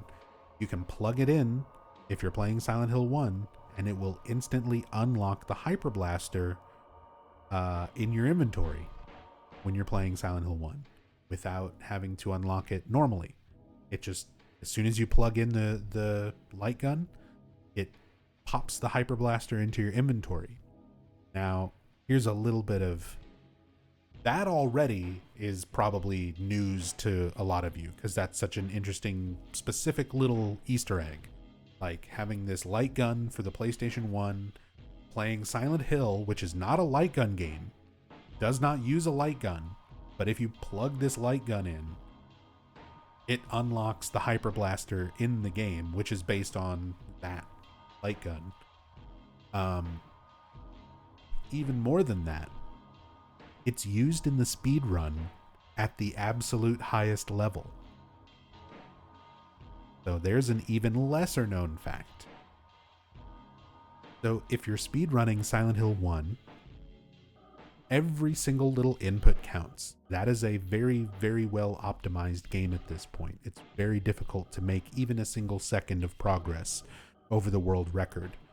And a large part of that is because some of the top level runners for Silent Hill 1 figured out that you can save like a fraction of a second, rounded to about a second of time save using the in-game timer, by plugging in the Hyper Blaster and forcing the Hyper Blaster into your inventory at a specific moment in the run, just so you don't have to push left as many times in the inventory screen to select the item that you need. It saves you one input. One directional input in a menu by plugging in the Hyper Blaster at a specific point, and that saves 1 second in the Silent Hill 1 speedrun. So if you want to compete in Silent Hill 1 at the absolute highest level with every advantage possible, you need to play and have a Konami Hyper Blaster light gun ready to plug in. Just to manipulate your inventory, to save you one input.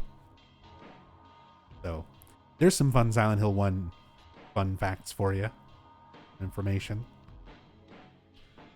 Is the UFO ending, which establishes a continuity between the three games, the true ending? Yes. You don't have to look at any of this. Don't read any of that. Yes, the answer is yes. The UFO is the true canon ending. It's the only one that makes sense continuity-wise from 1 through 3. Creator's commentary. I think that those who have seen it know. It connects all three works of the series, doesn't it? The truth is that this is what really happens. Hiroyuki Owaku. Is the reason why Heather can transform and use magical weapons become clear if one sees the UFO ending? Owaku said it himself. This is what happened. The UFO endings are the canon endings.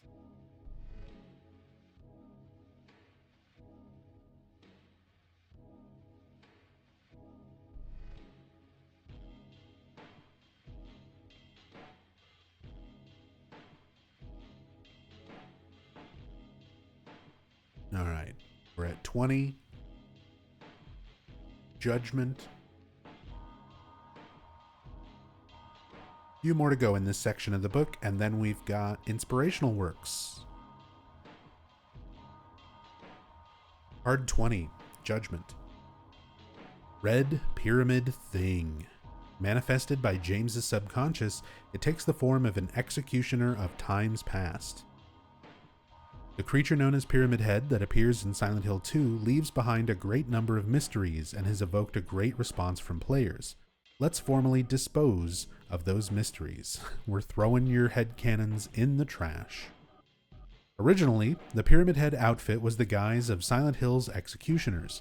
3 years ago, when James visited this town, that figure overlapped with his own feelings of guilt, and then later appears as a representation of his desire for punishment in the Otherworld created by his subconscious.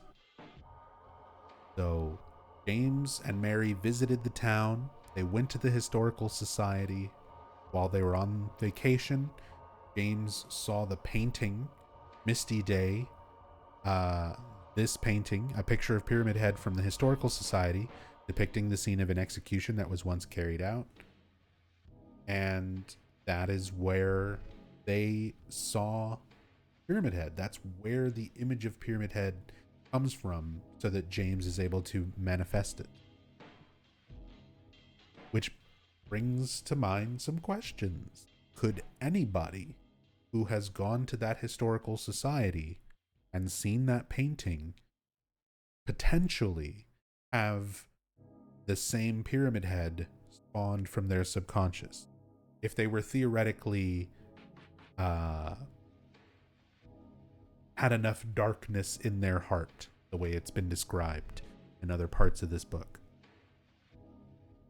Could Pyramid Head also exist for people other than James, since it comes from a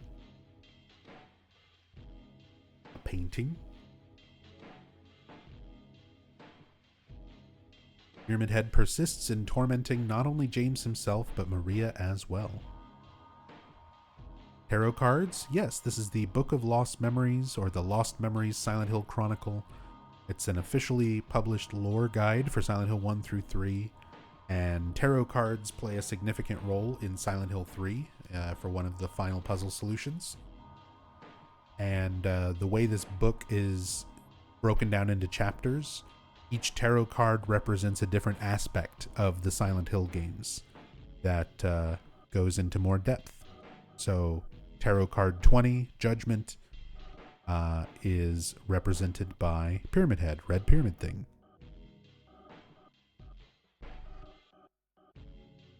Creator's commentary.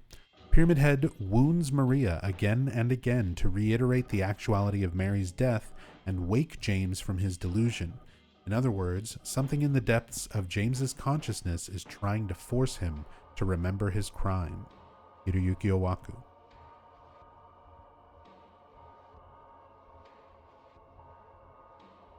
So if that wasn't clear enough from why Pyramid Head keeps killing Maria, why she keeps showing up, only to kind of be killed again and again, it is that part of James's consciousness that is forcing him to remember his crime. That's what Pyramid Head is spawned for. That's why James has that dialogue at the end of Silent Hill 2 of I needed you to punish me for my sins, but now, I don't need you anymore. He came to terms with what he wanted, with what he did, and realized, he was the one punishing himself. And that realization causes the Pyramid Heads to take their own lives. They kill themselves rather than you actually killing them in the boss fight.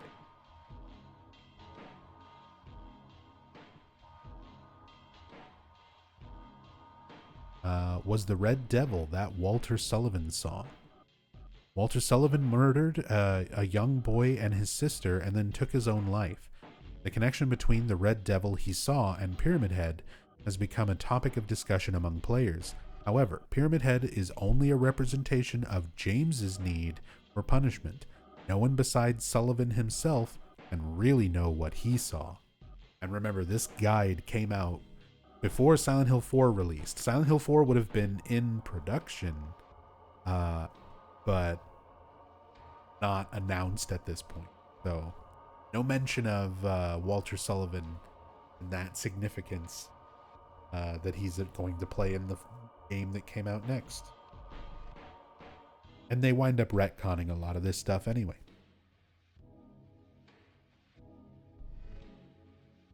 Baltiel is the being that Pyramid Head is modeled after. His form is also seen differently depending on the prison. person, not prison. Probably depending on a prison. You might see a different Valtiel or Pyramid Head.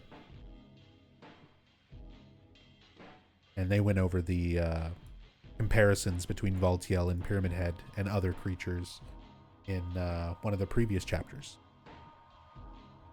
Sullivan says that he saw a red devil. What was it that he saw?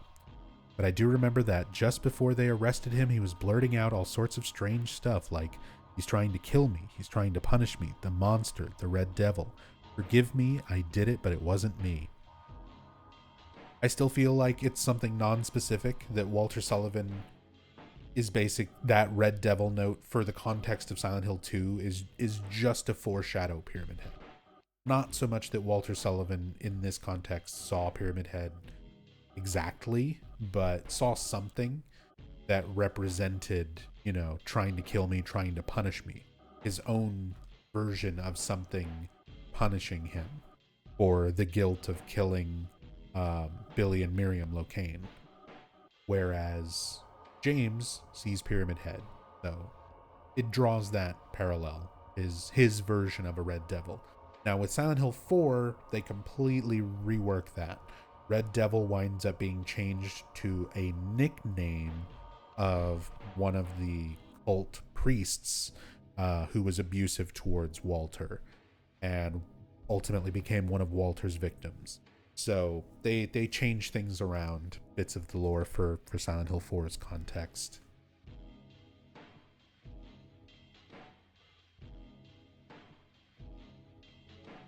Card 21.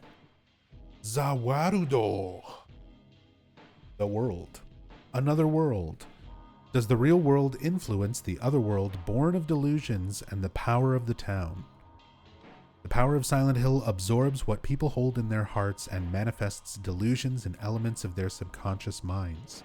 And so the truth is that the consciousness that becomes the main constituent of what is called the Otherworld varies. As a few different incarnations of the Otherworld have been presented up to this point in the series, let us ascertain the differences in each of these respective works. In the Otherworld of Silent Hill, the world is seen differently depending on the person.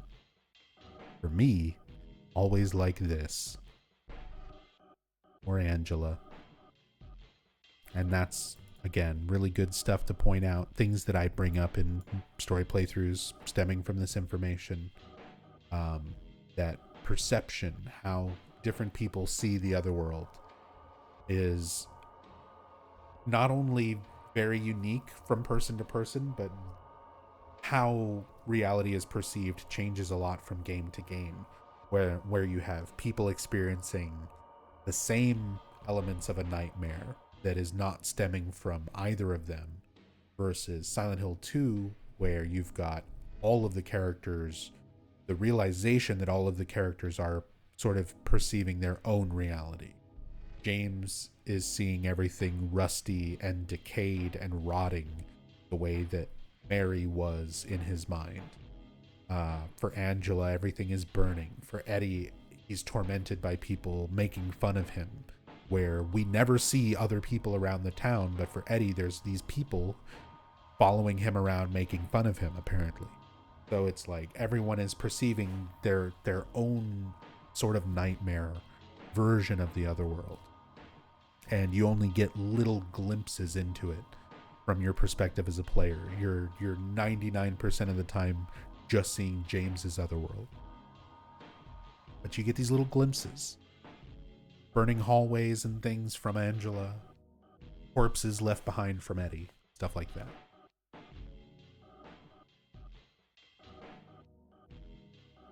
On some occasions, the shift to the other world can occur suddenly. This is one of the moments that I mentioned last time.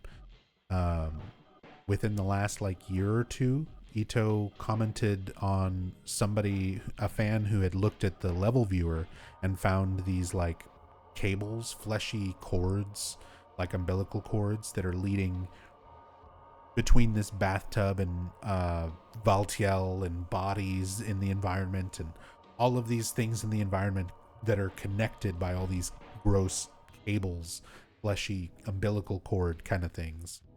And the way that those chords were designed in the environment, you can't really see them without like cam hacking, very specific camera angles and stuff that you can't normally see. So somebody discovered it and posted it on Twitter, and Ito is like, I'm so happy someone found this detail. He was like very excited about like, oh man, this is something that he probably spent a lot of time making this stuff and making it all connect, only to have it sort of hidden in the environment at the end of the project. And it's, oh man, people found it. That's got to be a satisfying moment, to have something that you worked on make its way into public knowledge, something that you weren't sure would even be discovered.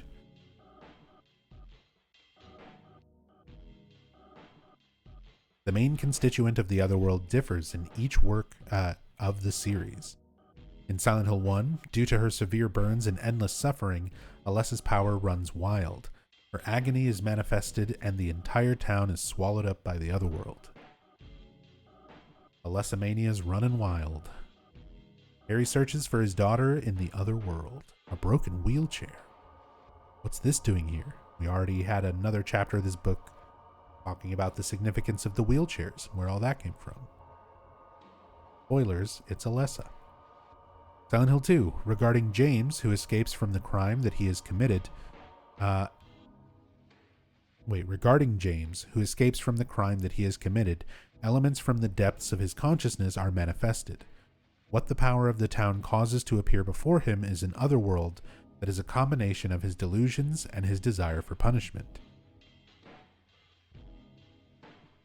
I wouldn't say he escaped his crime. He maybe tried to.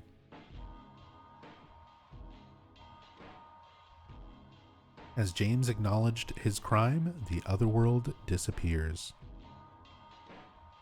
Somewhat. Part of it still lingers, even after he comes to terms with it.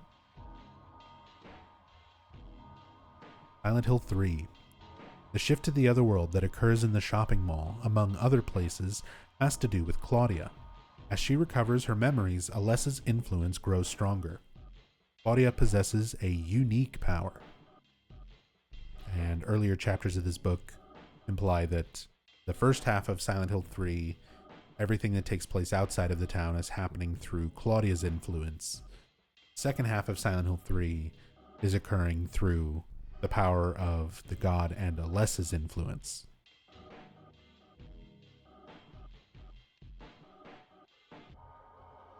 Part of me wishes they had held off on making this until 4 had released, so we got the same level of commentary on 4 specifically, and maybe some more stuff tying all 4 games together.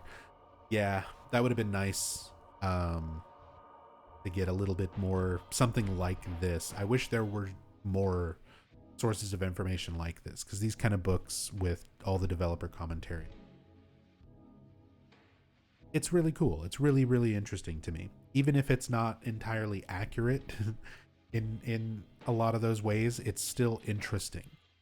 And yeah, there's so much mystery behind 4, and it's such a distinctly different game and experience compared to 1 through 3 that having something to kind of tie that better would have been nice.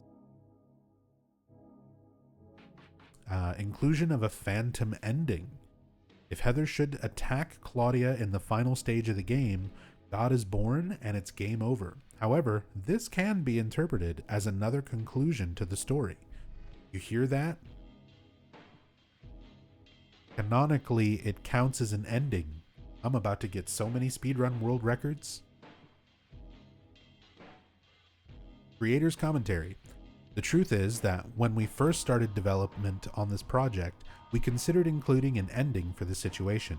However, in order to show another means of resolving this in a way that could be easily understood, we decided to show it in the form of a game over. Just what sort of a god was born and what happened to the world? These questions remain, but Heather is already gone, so the player has no way of knowing what happens next. Hiroyuki Owaku. It's intended not to simply be game over, but another ending. So, I'm glad that they made it a game over, because it is a game over. Like, but at the same time, I wish there was a little bit more in the game itself to infer that it is kind of like a bad ending of sorts. Like, if you got a credit roll, but then instead of your results screen, you get just like a game over or something, that would have been interesting. I can imagine people blind playing Silent Hill 3 and shooting Claudia, thinking they got a bad end, giving up on playing the game further, or starting from the beginning in New Game Plus. Yeah. It would definitely be a very interesting way to just allow that to be a conclusion. It's like, oh, you give in to your revenge. You try to kill Claudia, and the god gets born. And then you get to speculate on that, because what kind of a god is born? What happens to the world? Does everyone get nuked and go to paradise?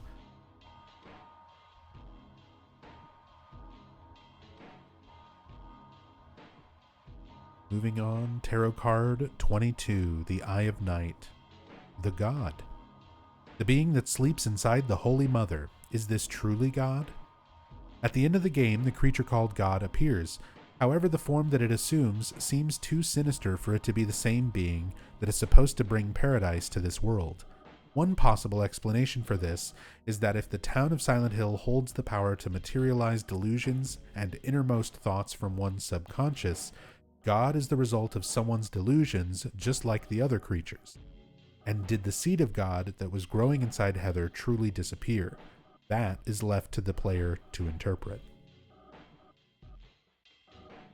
And that is also one of the things brought up often among fans. Is there even a God? Is there really a God? Or is it the town simply manifesting a godlike creature based on the beliefs of the cultists? The town is just doing what it normally, naturally does. Takes what is in people's minds and makes it real.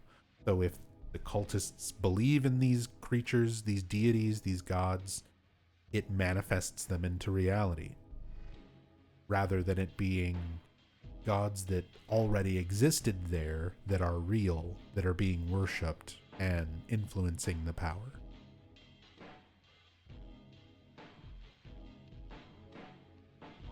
That's left to us to interpret. Wonderful screenshot there of Heather puking up a god fetus.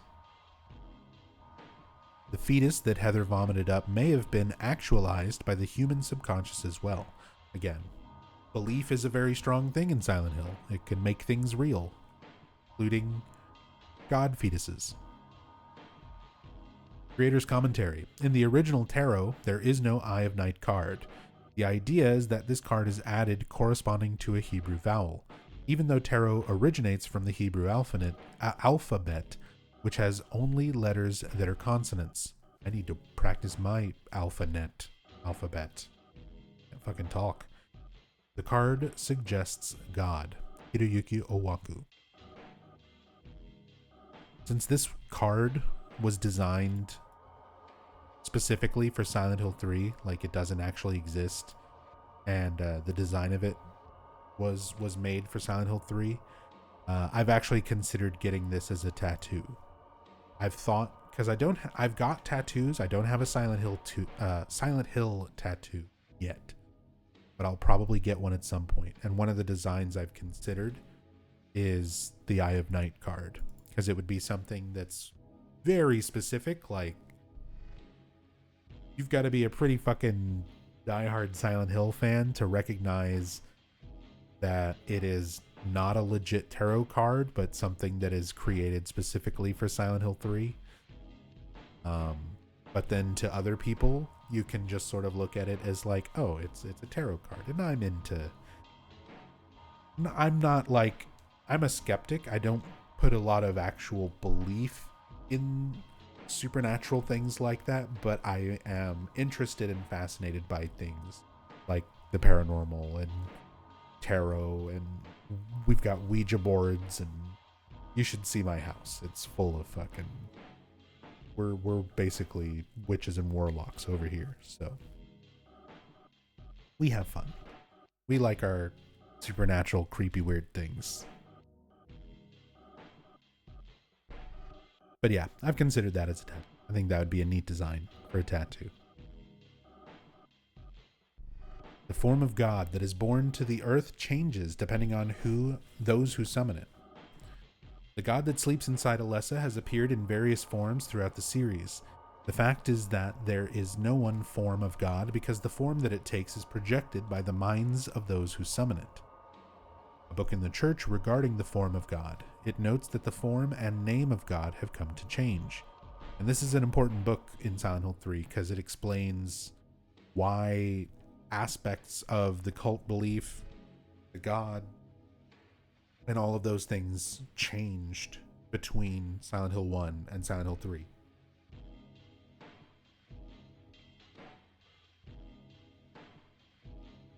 Representations of the god throughout the games. Incubus, with the influence of the red liquid, Dahlia's delusion is projected.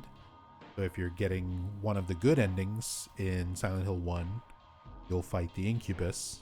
The Incubator, a manifestation of the mental image of God that Alessa herself had. That's where it just stays in Alessa's form, and you kill Alessa instead. And Silent Hill 3's God. God vaguely resembles Alessa because Claudia's thoughts are projected.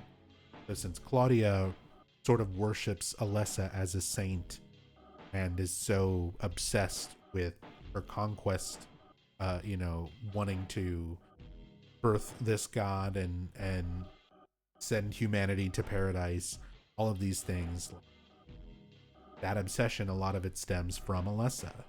Finding Alessa and having her take her role as a mother of God. So the fact that Alessa was so heavily on Claudia's mind through her beliefs projects that image onto this god in Silent Hill 3 when it's created. Trick or Treat Special. So this is a lot of just like general trivia. It's just some extra little neat fun facts and trivia. There is proper scans of the book. Give a little bit more like imagery and stuff to this that unfortunately it doesn't have on the website version. At some point I'm gonna do like an extra video where we go over all the scans themselves of the Japanese book to show kind of the difference in how it was laid out in the original guide as opposed to the fan created website. This website was made using all the translated information from the guide, but it's laid out a little differently. But yeah, Trick or Treat Special, some random trivia. The hamburger shop in the shopping mall is a Happy Burger, which also appears in Silent Hill 2. It would seem that it's a chain store. And there's actually multiple burger chain stores across the Silent Hill games. There's Happy Burger, there's Burger Queen or Queen Burger, there's Konami Burger. So there's multiple. There's lots of burger places. After starting an extra new game with data from Silent Hill 2, if one investigates the mailbox in the apartment building, a letter from a dead wife is... So that is alluding to an Easter egg in Silent Hill 3. If you have game save data from Silent Hill 2 where you've already finished Silent Hill 2, and then you play Silent Hill 3 on the same memory card, after doing extra new game, you can examine the mailbox in just outside Heather's apartment, and Heather will comment that there's nothing in the mailbox, not even a letter from a dead wife, not that I have one of those or anything anyway. I think that's the text word for word, if I remember correctly. Just a little Easter egg to Silent Hill 2, little reference. If one investigates the counter in the bakery after getting the flamethrower secret weapon, for some reason the lettering on the leaflet has changed. Again, in Silent Hill 3, in Helen's Bakery, once you pick up the flamethrower, it changes. The flyer originally says crispy toasted bread right to your very door, and it changes to crispy toasted dead after you pick up the flamethrower. In the first game, an article about the American homicidal maniac Ed Gein is used as a sample of a newspaper post in the town. And you do find things like that around. There's also the Bill Skins 5th reference to Silence of the Lambs and things like that.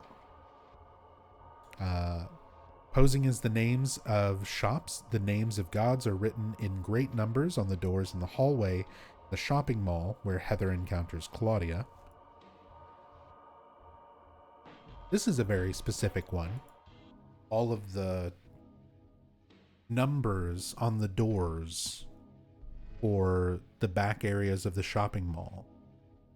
We'll have to go through next time we play Silent Hill 3 and take a closer look at all of those doors, the hidden numbers representing names of gods. A sign reads Floor 1 in the lobby of the Otherworld's elementary school in the first game. The source material for this is the movie 12 Monkeys, and there's actually a lot of things like that in Silent Hill 1. Random little textures and graphics and things that are pulled directly from popular movies and TV shows and things like that.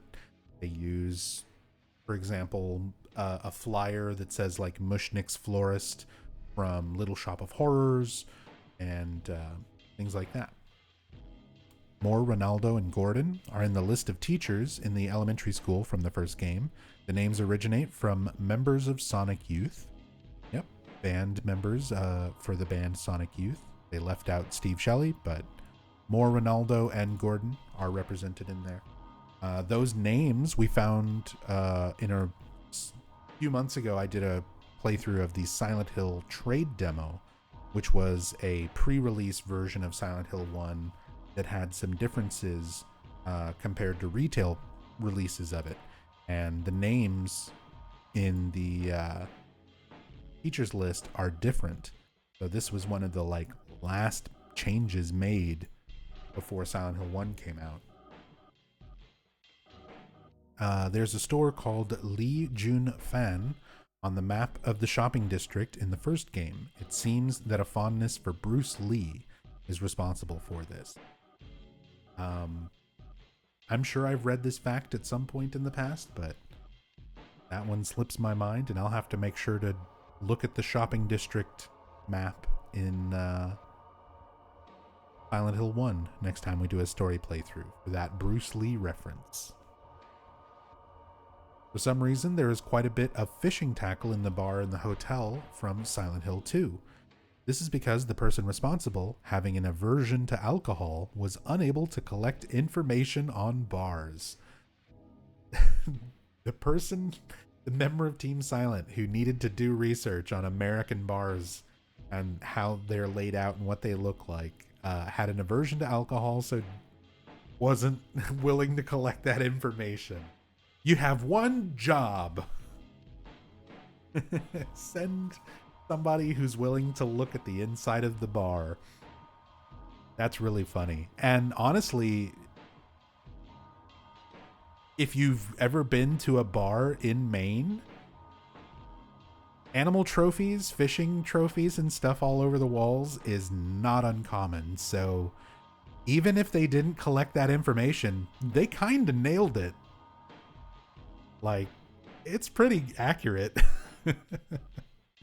Most of the bars and restaurants that I went to in Maine had fish trophies and deer trophies, moose heads and shit like that on the walls. So all the fishing tackle, fishing rods, and trophies and stuff like that, it never seemed out of place to me for that bar setting in Silent Hill 2.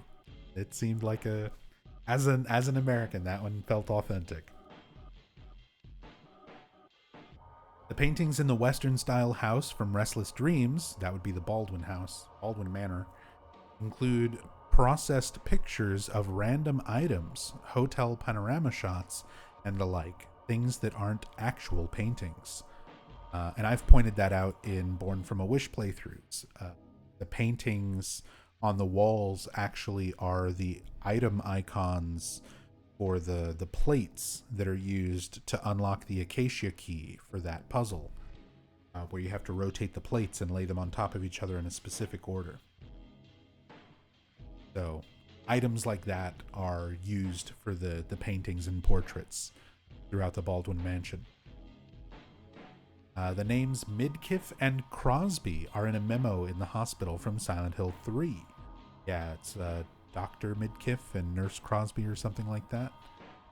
They originate from the names of two actors from the movie Pet Sematary. So Denise Crosby and Midkiff? Mind is blanking. What is that actor's name?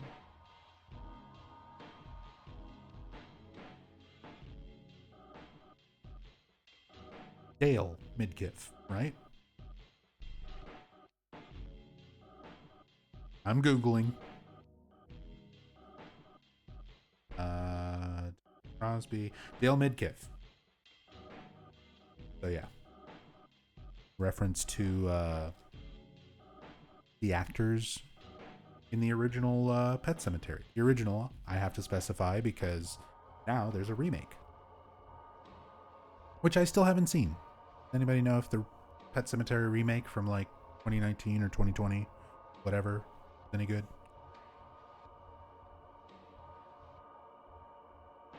Being able to get a handgun from a shopping cart in the apartment building in Silent Hill 2 is a satire of guns in American society. So I've brought up this point in Silent Hill 2 playthroughs, and again, this is kind of the source for that information. That it's a comment on gun culture, how bizarre it is, picking up a gun out of a shopping cart. But there's a lot of places in the U.S. where you can go and walk into like a sporting goods store and just like buy a gun. You don't really need much, you need permits and things to usually keep them on you. But there's a lot of places in the U.S. where if it's for your own home or whatever, you can go buy a gun. So that's a bizarre thing for, the rest of the civilized world. And that seems like a commentary on it. I like that they phrase it as satire. This is a little joke, a little jab. You Americans and your gun violence. Legion fan. Wait. So that same Bruce Lee reference appears on the map of the shopping district in the first game. Next to this is none other than a Konami burger. Yep, I mentioned the Konami burger. During the interval space in the hospital, "What a Wonderful World" is written on a wall.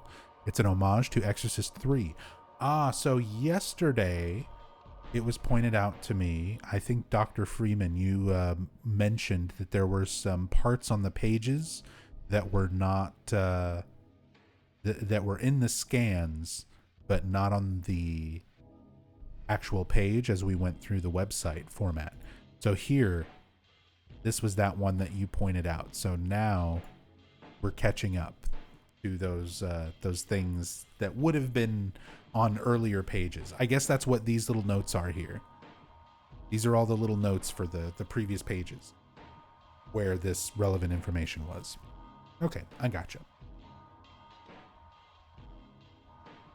With data from Silent Hill 2, if one investigates the toilet in the bathroom in the other side shopping mall.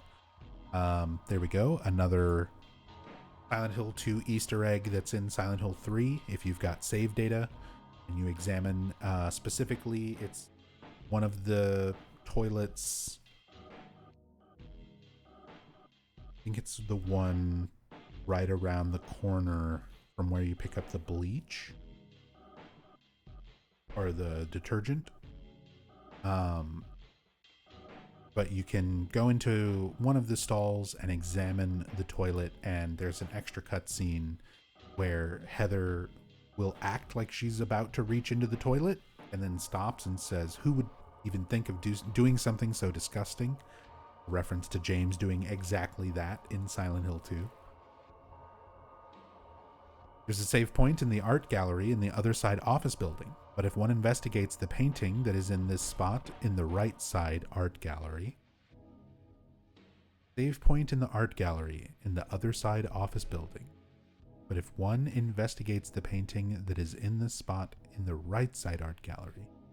So the art gallery, that's where you find the Flame Purifies All painting. That's where you find the mountain landscape that costs 5,000 non-discriminate units of money. The save point. The save point is opposite of the mountain landscape painting. What painting is there when it's not Otherworld? That's actually escaping my memory. What that painting is that it's referencing there. Something else to look at next time we do a Silent Hill 3 story playthrough. In Silent Hill 2, James can ride in the hotel's service elevator even while holding Mary's picture and Mary's letter. That's one of the things that I've always enjoyed pointing out in Silent Hill 2, and it's always been interesting to me, like, this seems to imply the reference that this is even mentioned in this book seems to imply that that's intentional, right?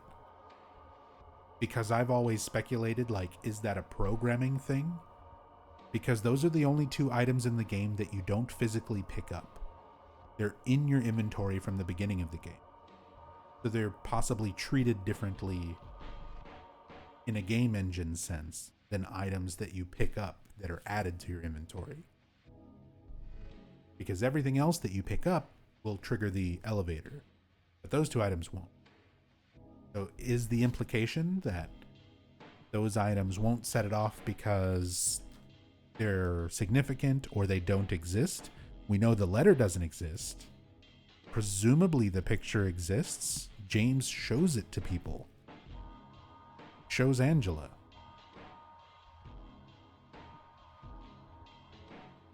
But this is always an interesting little moment in Silent Hill 2, that just something as subtle as that, getting on the elevator and all of the items cause the elevator to set off an alarm, except for these. The truth is that the hair on the back of Douglas's head is thin. He combs his hair straight back from his forehead to cover it. It seems that this is a worry that his creator has. Oh, is that... So that would be Shingo Yuri? Does Shingo Yuri have... Is he worried his hair's gonna go thin? Maybe it has by now.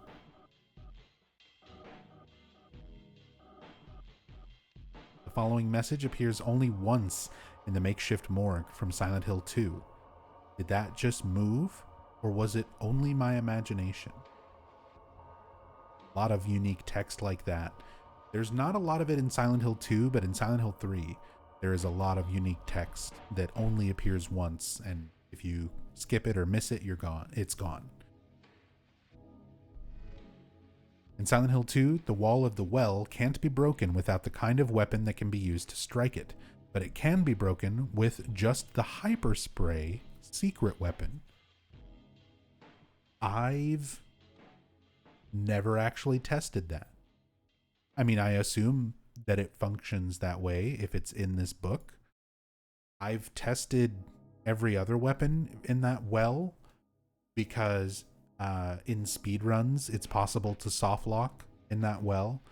Because when you're speedrunning, you can use glitches to skip the wooden plank. And if you don't pick up the chainsaw or the steel pipe, you basically don't have a melee weapon by that point in the game. So if you fall into the well without having picked up one of those three things, you don't have a way to break through the well. But apparently you can do it with hyperspray. Something for me to go and personally test sometime. If left standing idle, the character will go into a standby action. And when James has the chainsaw equipped, there are unique idle animations for different weapons. And New Game Plus, if you have the chainsaw equipped and you let James idle, he will let out a yell, a scream. In the haunted house from Silent Hill 3, the clothes of the corpse that hangs down in Danny's room are identical to those of the designer who created them. Oh. This is, again, I've read this book like years ago, but I don't remember that fact. So, all of those times that I've played Silent Hill 3 and we had a dance party and we were twerking in front of Danny, Danny's wearing the designer who created them's clothes. Who would have designed Danny? Shingo Yuri was the character designer, but Danny's just more of like an environmental thing. So that would have probably been a different artist. I wonder who that was. The drawing that became the foundation for the map of the church was done by the daughter of a friend of the staff. What she drew was France. Here is that information. I mentioned it last time that I was going to look into this more, and here it is in the book itself. So yeah, that is a actual child's drawing that the church map in Silent Hill 3 is made out of. I misspoke. I thought it was a daughter of one of the members of Team Silent, or a child of one of the members of Team Silent. It was the daughter of a friend of the staff.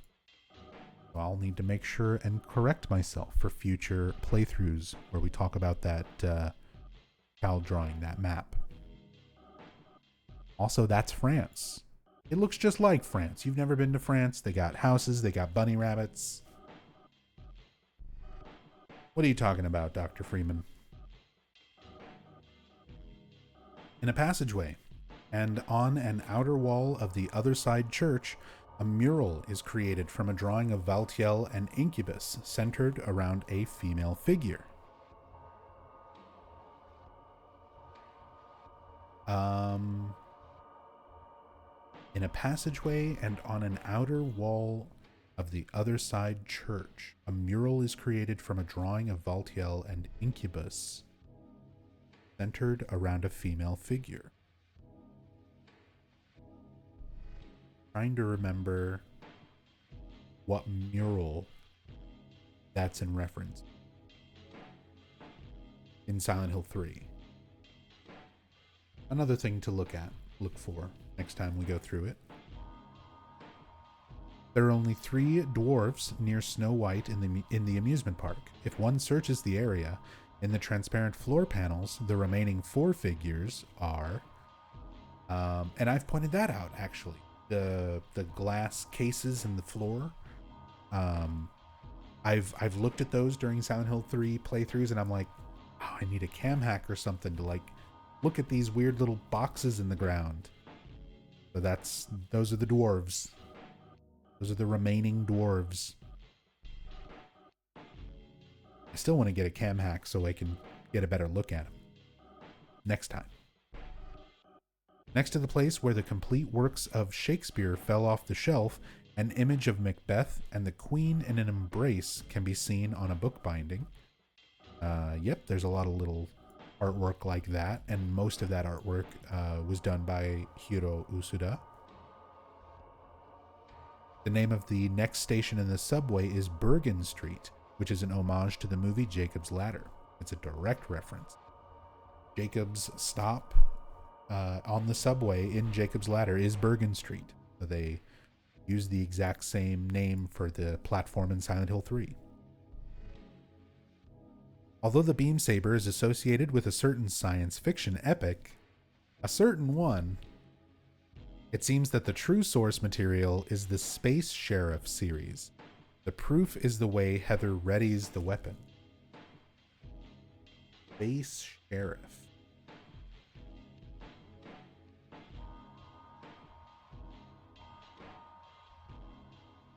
Japanese television show Space Sheriff Gavan from 1982.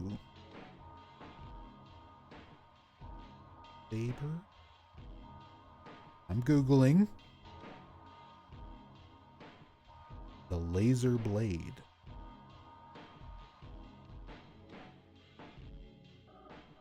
Oh, yeah.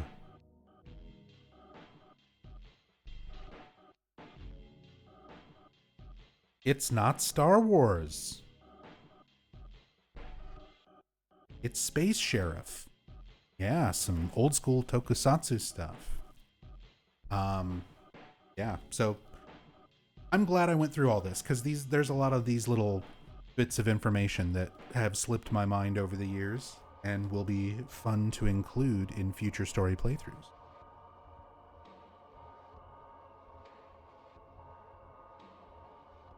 In Silent Hill 2, a picture of what seems to be an assembly of the development staff is on display in the Historical Society's exhibition room.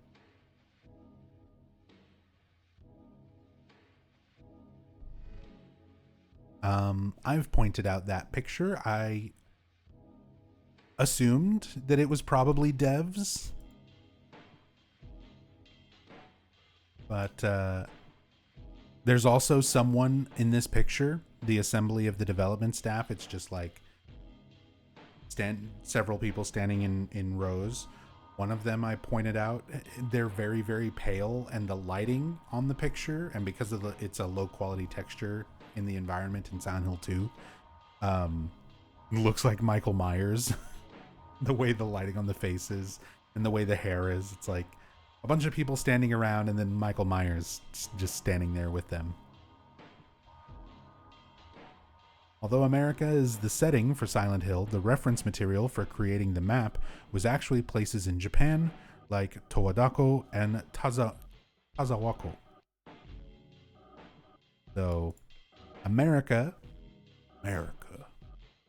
is the intended setting for Silent Hill, but the reference material for creating the map, the town map, was based more on Japan. And honestly, that kind of makes sense too. Like, Silent Hill, for being that type of town with that much history, where it's been like a penal colony and all these different things, usually in America with older towns that have sort of reformed like that over and over, where it's a lot of stuff being built on top of other stuff, they don't make that much sense. The streets are not like nice and square and parallel. The blocks are not like nice and perfect blocks. Roads are all fucking crazy, and streets and things branch off in a lot of strange ways because of things just being built around existing things, and then over time, you know, the town is expanding and stuff gets added on to other stuff. So yeah, whereas Japanese streets, a lot of cities and stuff tend to be a little bit more, I guess it depends on the area, the part of Japan, because Japan's also got some confusing infrastructure in some of its older cities and towns, but a lot of places tend to be a little bit more locked in, like grid, street, and house format. And on a poster in the shopping mall, the words Tirn Ale are written, which means Fairy World. And I also learned recently that other than Tirnal meaning Fairy World, Tirnal is also a reference to Hiro Usuda's former website. So Hiro Usuda made the posters that you find in the Silent Hill 3 environment that say Tirnal on them. And that is a reference to her own website and artwork and stuff. So it serves an extra meaning there. Kind of a little trademark for Hiro Usuda. And now we've moved on to the final section of the Lost Memories Silent Hill Chronicle inspirational works, getting into all of the books, comics, references from the street names, films, art, and music, everything relating to the series, everything that it inspired and influenced Team Silent. But before we start delving into that, I've been going for about 3 hours already. So I'm going to take a short break here, and we'll be back in just a moment and go through all of these inspirational works that inspired the members of Team Silent to create these games that we love so dearly. Back in a moment. All right. I'm back. I'm going to continue on with more of the Lost Memories Silent Hill Chronicle, an officially published lore guide for Silent Hill 1 through 3, which we are almost done reading. Between yesterday and today's stream so far, we've read everything in this book all the way up until this final section, the inspirational works. So here we go. Lost Memories, Silent Hill Chronicle, Silent Hill Inspire Works. Silent Hill has come to be produced with influences from a great number of works. Those genres include many different things such as literature and movies, as well as comics, paintings, and music. Let's introduce the works from which Silent Hill originates. Starting with books. First and foremost, Stephen King, a master of modern horror, many of whose novels have been made into films. A leading figure in modern horror who has acquired many fans all over the world. His representative works include Carrie, The Shining, and Pet Sematary. Most of his works have been made into films and have gained high popularity. Incidentally, the Bachman Road that appears in the first game originates from Richard Bachman, which is Stephen King's pen name. Carrie depicts a young girl who possesses special abilities. Skeleton Crew contains the short novel The Mist, so particular works of King's that influenced them, Carrie and The Mist especially. The Shining, Pet Sematary, Carrie. And Stephen King himself even shows up.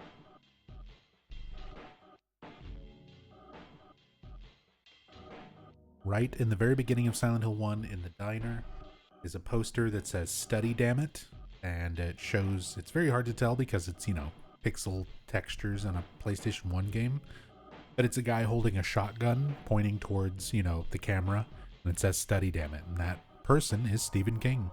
The picture of him from when he was in college. From the creator, King is a master and a pioneer of modern horror. His works have been used for various references and have also been influential.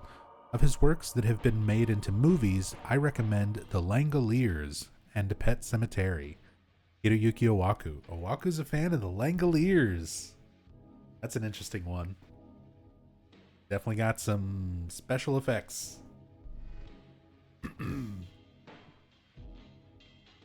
I do love the original Pet Sematary, though.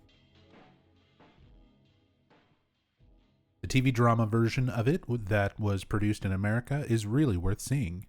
Masahiro Ito.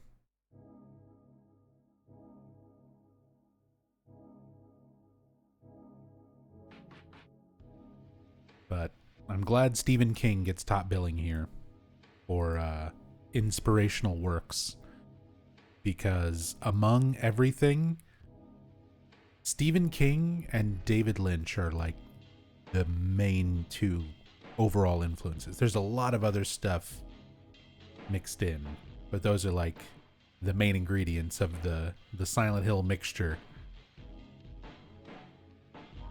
Dean R. Koontz, a popular horror author who, together with King, is one of horror's two most prominent figures. A best-selling author with an artisan's temperament who devotes himself to entertainment. He wrote science fiction and suspense in his 60s under a number of different pen names, but gave modern horror his undivided attention in and after his late 70s, using the name Dean Koontz.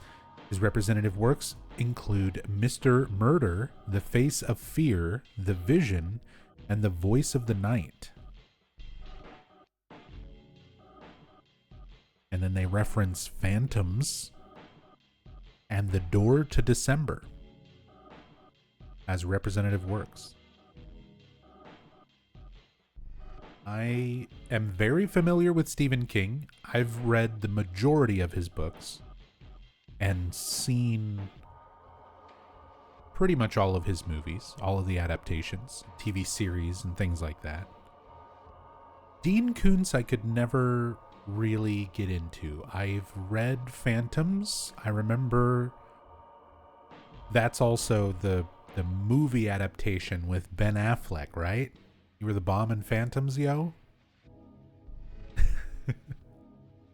I've seen it a long time ago. From the creator.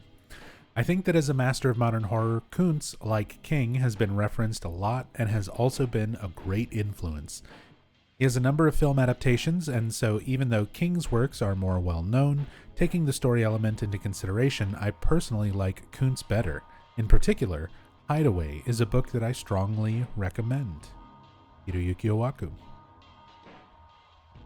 Damn. He's a Koontz enjoyer.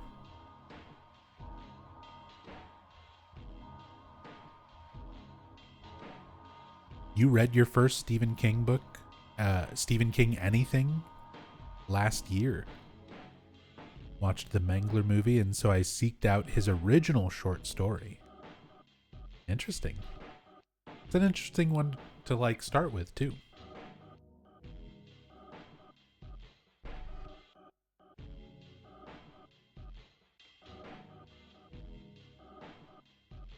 So that's Dean Koontz.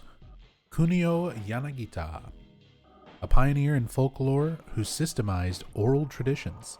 A folklorist who continues to pursue folklore. Tono Monogatari, a collection of oral traditions, contains a great number of strange tales that can call to mind otherworldly beings.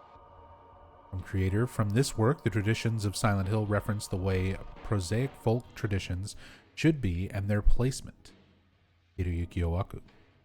There's a lot of these, the more Japanese folklore things that I need to delve more into at some point. Masako Bando, manifesting the horror that lies hidden in popular manners and customs. A horror novelist known for works such as Inugami and Shikoku. Many of her works portray the horror that lies in the background in the culture and beliefs that have been established in Japan since long ago. From creator, Bando has a superb style that possesses a musty atmosphere and a vicious feeling of oppression. I made a great effort to work that sense of atmosphere into the game. Quote, Hiroyuki Owaku. Robert R. McCammon, a leading figure in modern horror who ended his literary career. A novelist known for works such as Swan Song and Mine. Together with King and Koontz, McCammon became a leader in modern horror, but announced his retirement in 1999. Singer portrays the drama that unfolds between aliens and humans. Not familiar with Robert McCammon either. Kobo Abe, works that have elements of abstract absurdity. An avant-garde novelist known for a literary style that is absurd and abstract, Abe handled various genres such as science fiction and mystery, and all of his esoteric works have various possible interpretations. In Abe's masterpiece, The Boxman, a soliloquy is composed in which a man is possessed by his fascination with a box and becomes a boxman. That sounds amazing. Am I wrong? Was this adapted into a movie or something. Because that sounds familiar. Abe Man? Novel.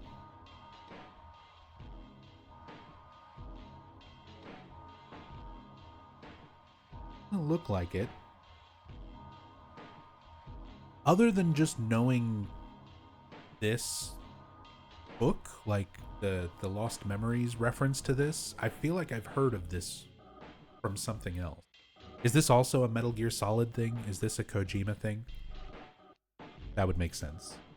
I know it through some other Metal Gear trivia.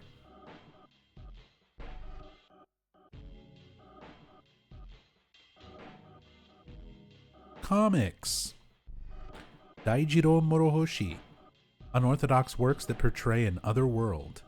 An expert who depicts every mysterious phenomenon from supernatural creatures to science fiction with an overwhelming sense of reality. The other world in which reason has no bearing is also something that is linked to the world of Silent Hill.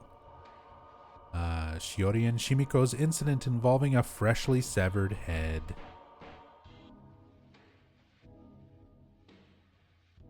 Again, I'm vaguely familiar with this. I don't think I've ever read through it in its entirety, but I've seen like bits and pieces from it. This I'm familiar with. Junji Ito, a master of horror comics, a leading figure in horror comics in Japan, starting with the Tomie series and then works such as Lovesick Dead and Oshikiri. A great number of his comics have been made into movies. Horror Manga Collection Series, Volume 11, The Town Without Streets. Yeah, love Junji Ito. We've got several works of Junji Ito's here in our house. Rachel's got a lot of his collections. We have Junji Ito magnets on our fridge. We stand Junji Ito. These holes were made for me. There seems to be an upcoming movie, Boxman 2024. Maybe that's why I've heard of it.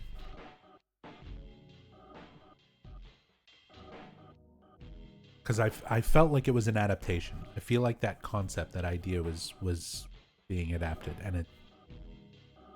Okay, interesting.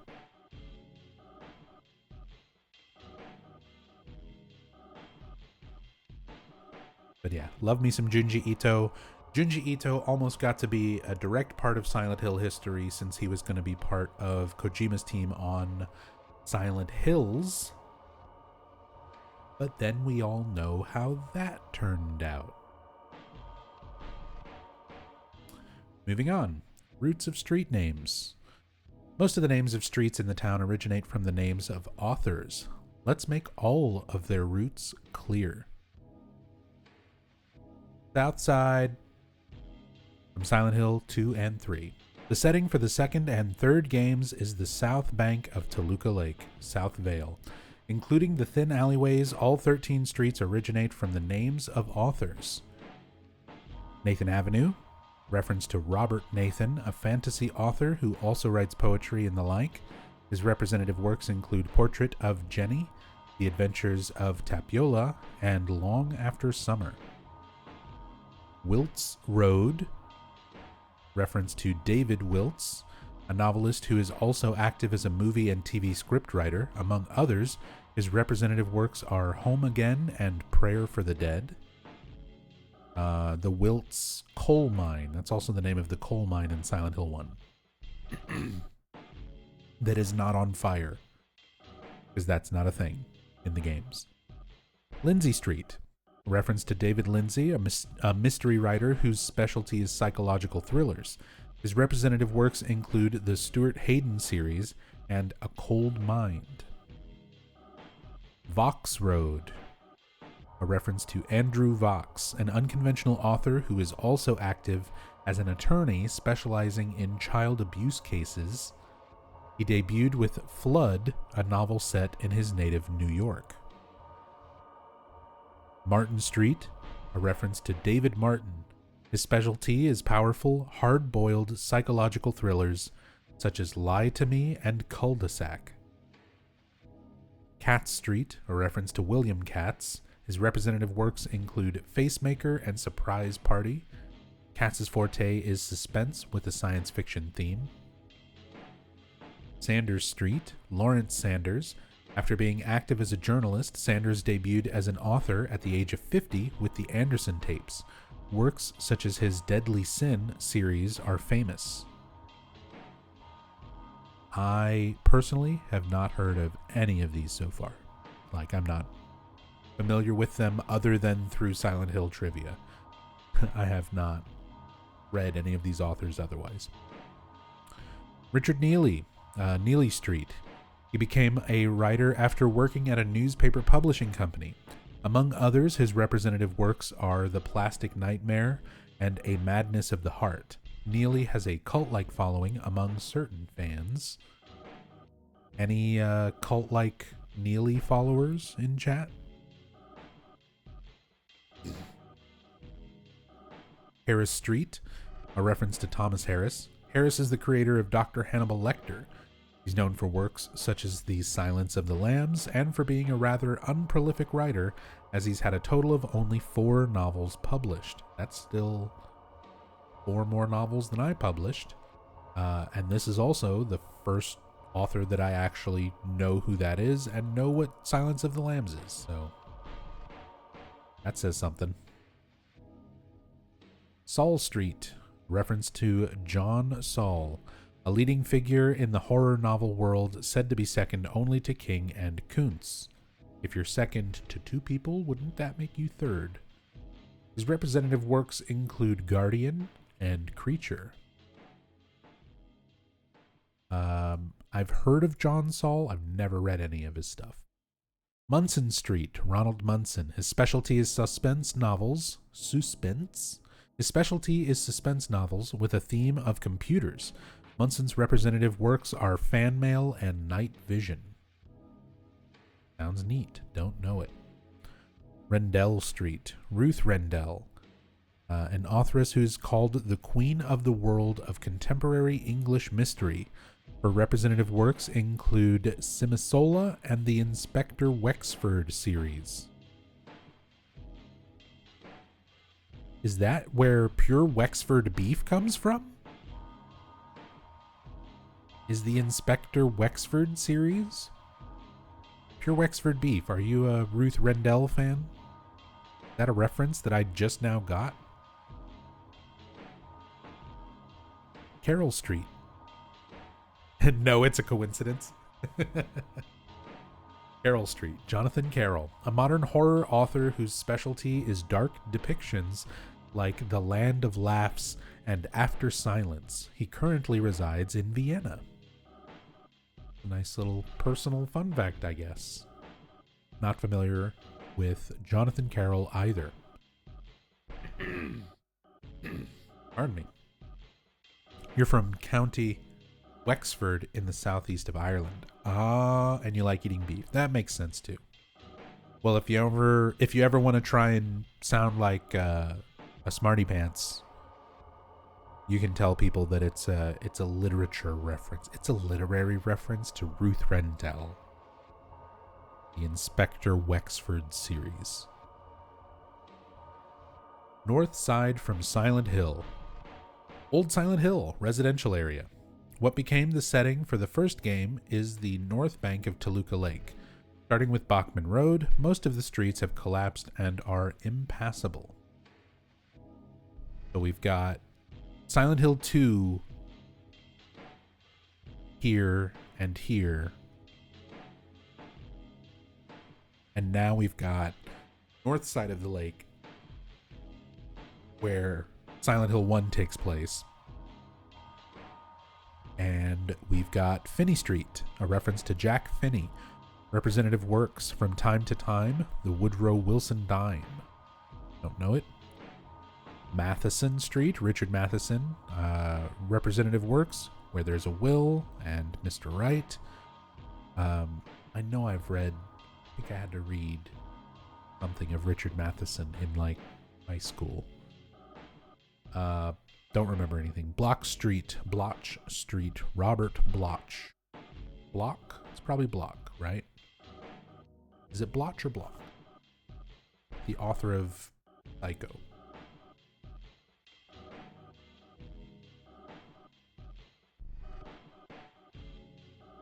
Bradbury Street, Ray Bradbury, familiar with this.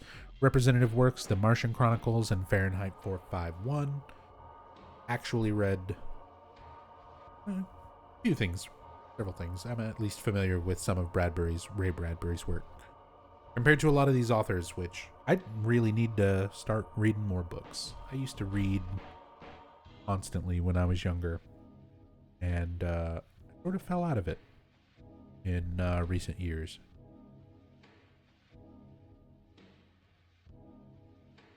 Next, we've got Midwich Street from Village of the Damned. Midwich Street originates not from an author, but from the name of the town in the movie Village of the Damned.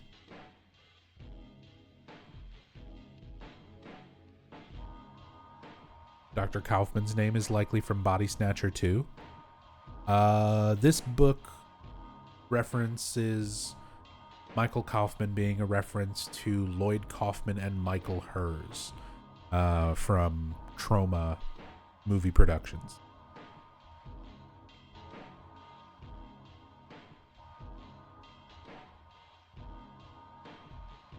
Levin Street, Ira Levin.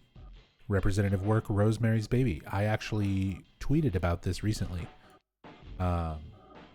because somebody had pointed out that in the film adaptation for Rosemary's Baby, the pendant, the necklace Rosemary has is very similar to the Aglophitous necklace that Heather has in Silent Hill 3. So, considering all the way back in Silent Hill 1, there were references to Ira Levin and Rosemary's Baby, most likely that is an intentional similarity. Bachman Road, reference to Richard Bachman, of course Stephen King's pen name. Elroy Street, a reference to James Elroy. Representative works, LA Confidential. Heard of it, never read it. Central Silent Hill Business District, so when you cross the drawbridge. Blotch Street and Sagan Street are connected by a bridge that can be raised and lowered. The two streets join the business district with the residential area. Sagan Street, a reference to Carl Sagan. Representative works, Contact and Cosmos. I am a big fan of Carl Sagan. I remember being first exposed to the Cosmos series in school. That was, I don't know, like second grade or something, very early on. A lot of people probably saw it in like school or some point if you were going to school at some point. I guess probably not in modern times. They remade Cosmos, so you may have seen the version with Neil deGrasse Tyson if you're younger. But before that version, there's an older version that older people might remember with Carl Sagan. Carl Sagan's Cosmos is legendary.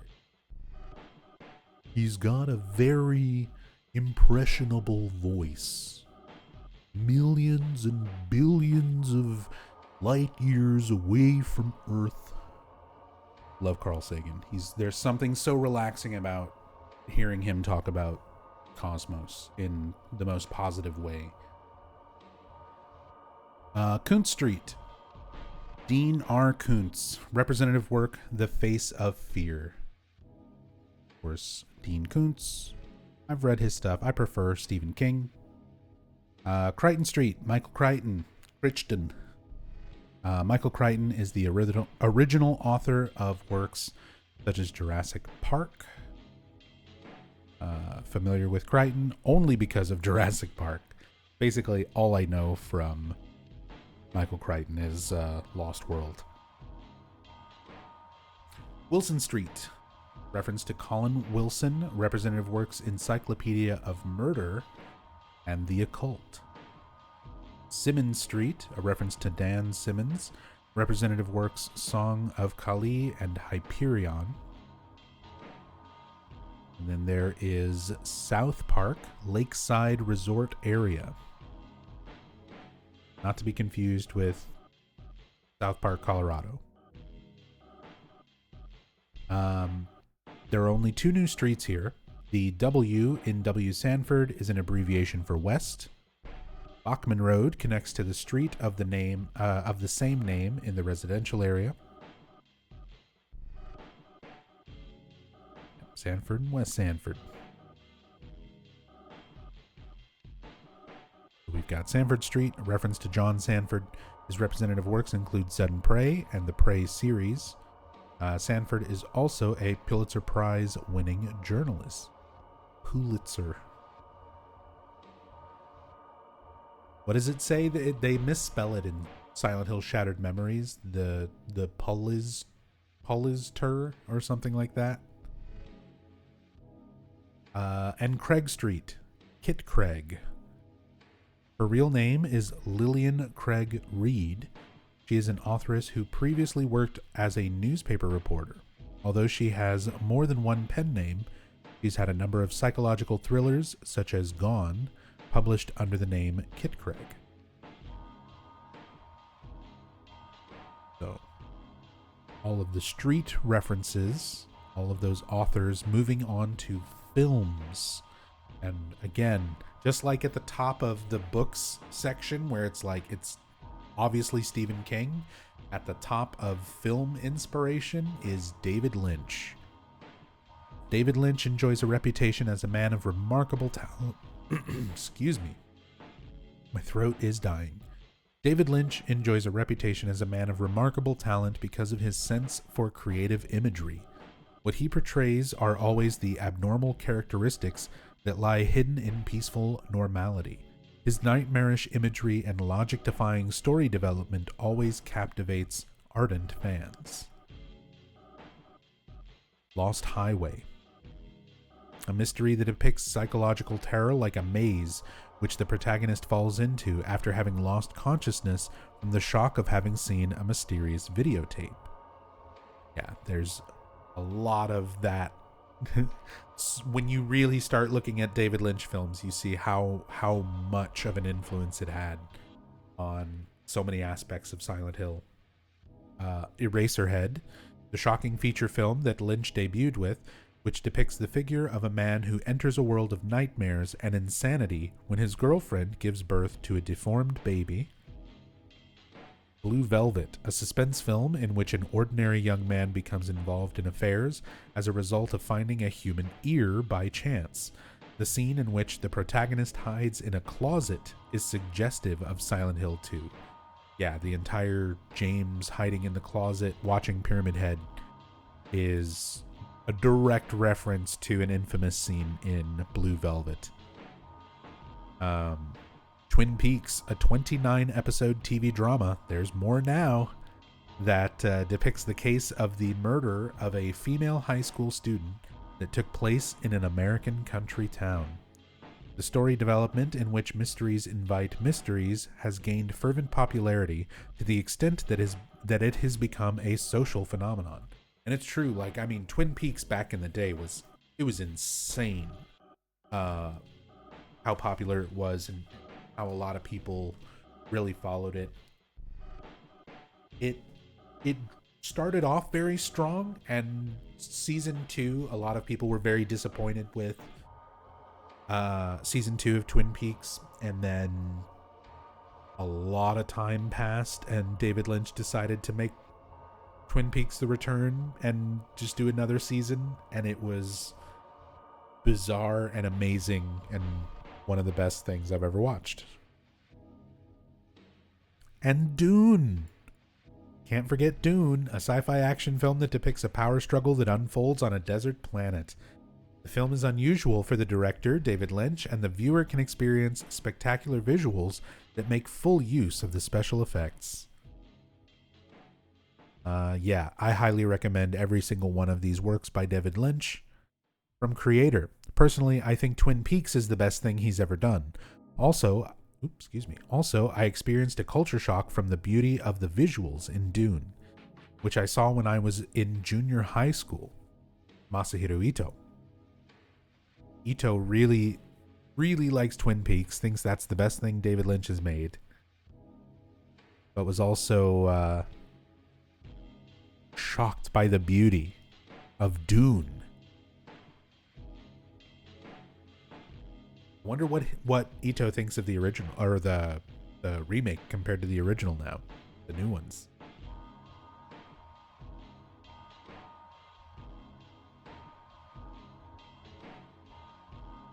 But yeah, highly recommend basically everything by David Lynch, all of this. One that is not mentioned and listed here that I would also recommend that is relevant to Silent Hill would be Industrial Symphony number 1. David Lynch's Industrial Symphony. It's on like YouTube and stuff. If you just look up David Lynch Industrial Symphony, you can find it. It's got Nicolas Cage in it for about a minute and a half. There's a lot of really interesting stuff, but the air raid siren, the darkness, the fog, the lighting, the flashlight like cutting through foggy environments, weird skeletal fleshy creatures, so many aspects of Silent Hill very much come from Industrial Symphony that I'm surprised they don't mention it in this list of influential works by David Lynch. I guess these are also just more well-known than that. Stanley Kubrick. The master filmmaker Kubrick is known as a perfectionist. He has worked in a wide range of genres, but whichever it is, his works are always filled with an overwhelming feeling of tension, and his imagery is full of philosophical suggestions. From creator Full Metal Jacket is an unparalleled depiction of sadistic human beings. Masahiro Ito. Yeah, Full Metal Jacket, a war film that depicts the Vietnam War. Scenes of training go on and on during the first half, depicting the way human beings are transfigured into weapons. A lot of people also suspect some of Eddie's behavior sort of corresponds to elements of characters in Full Metal Jacket. Lolita, a controversial film that depicts the grief of a middle-aged man who suffers because of his forbidden love for a young girl and comes to bring ruin upon himself.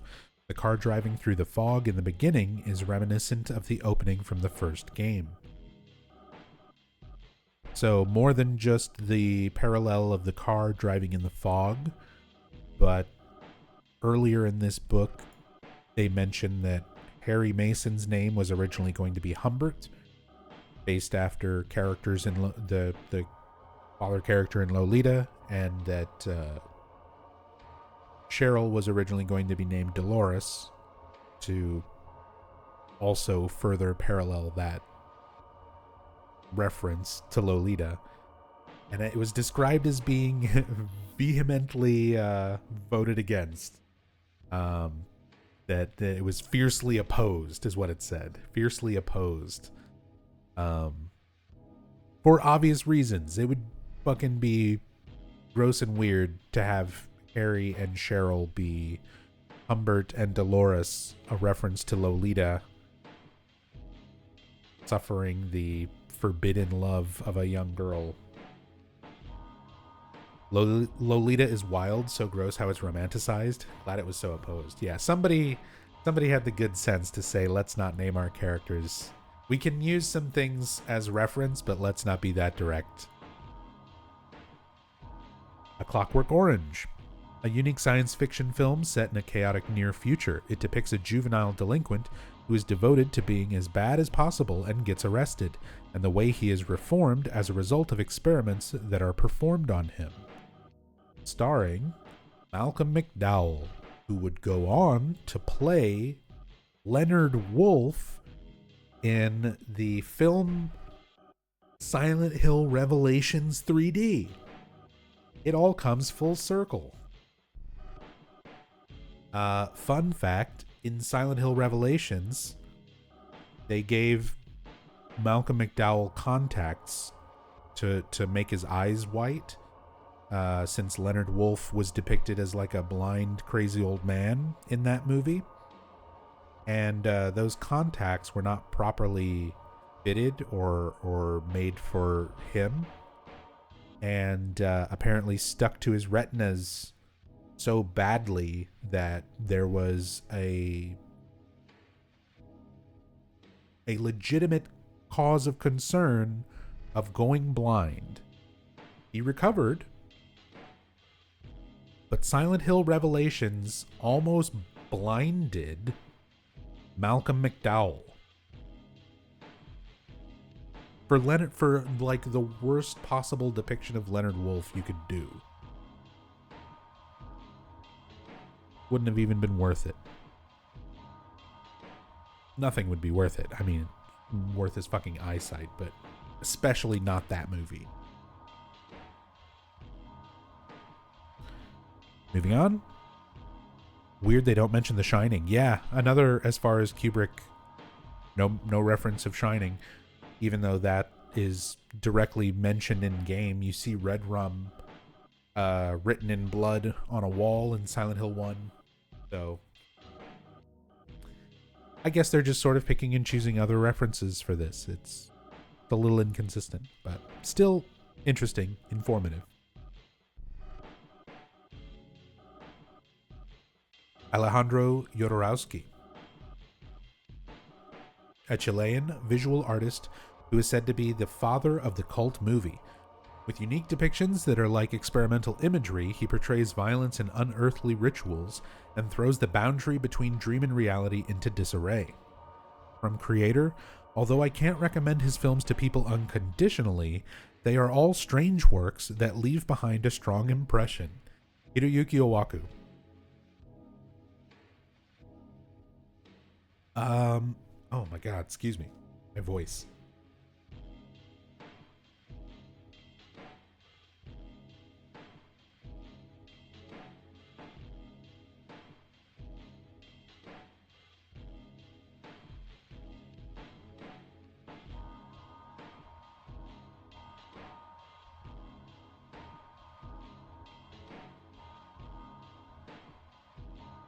Okay, sorry about that.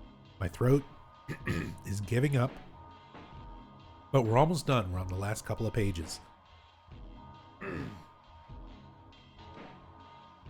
So that's very funny that Owaku even mentions, like, I can't recommend his films to people unconditionally, because if you've ever seen any of Alejandro Jodorowsky's movies, they are exceptionally weird. Even if you're used to watching kind of bizarre, strange movies, his kind of go above and beyond, especially with some of the imagery. It can be extremely grotesque. But if you're into that kind of thing, go watch El Topo. El Topo, a road movie with a Western motif. In this film, Zen ideology and freaks intermingle in bizarre events that take place in a desert. Holy Mountain. Guided by an alchemist, 9 men and women head for a holy mountain that is home to wise men who are immortal and perpetually young. There, a shocking conclusion awaits them. Holy Mountain is said to be Jodorowsky's most esoteric work. That's saying something. Santa Sangre. Developed with visuals that are uniquely beautiful, Santa Sangre is a story about a parent and child in a circus troupe who hurt each other. The protagonist's mother, who is a devotee of a cult religion, was also a model for Claudia. And if you're familiar with Santa Sangre, I've seen it a long time ago, but when it says a model for Claudia, it does not mean literally. Like, there's not a lot of direct resemblance there. Just her being a devotee, cult leader type character.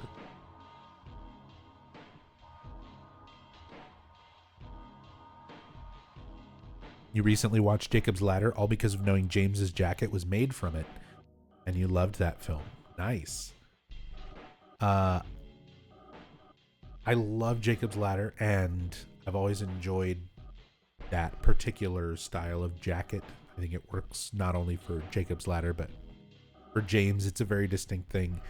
And I actually finally got one of my own. I have an authentic vintage I think it's M65 jacket. I finally managed to track one down that was not crazy expensive and got one for myself. And I've got some patches on the way so that I can actually make it accurate to James's. So that's neat.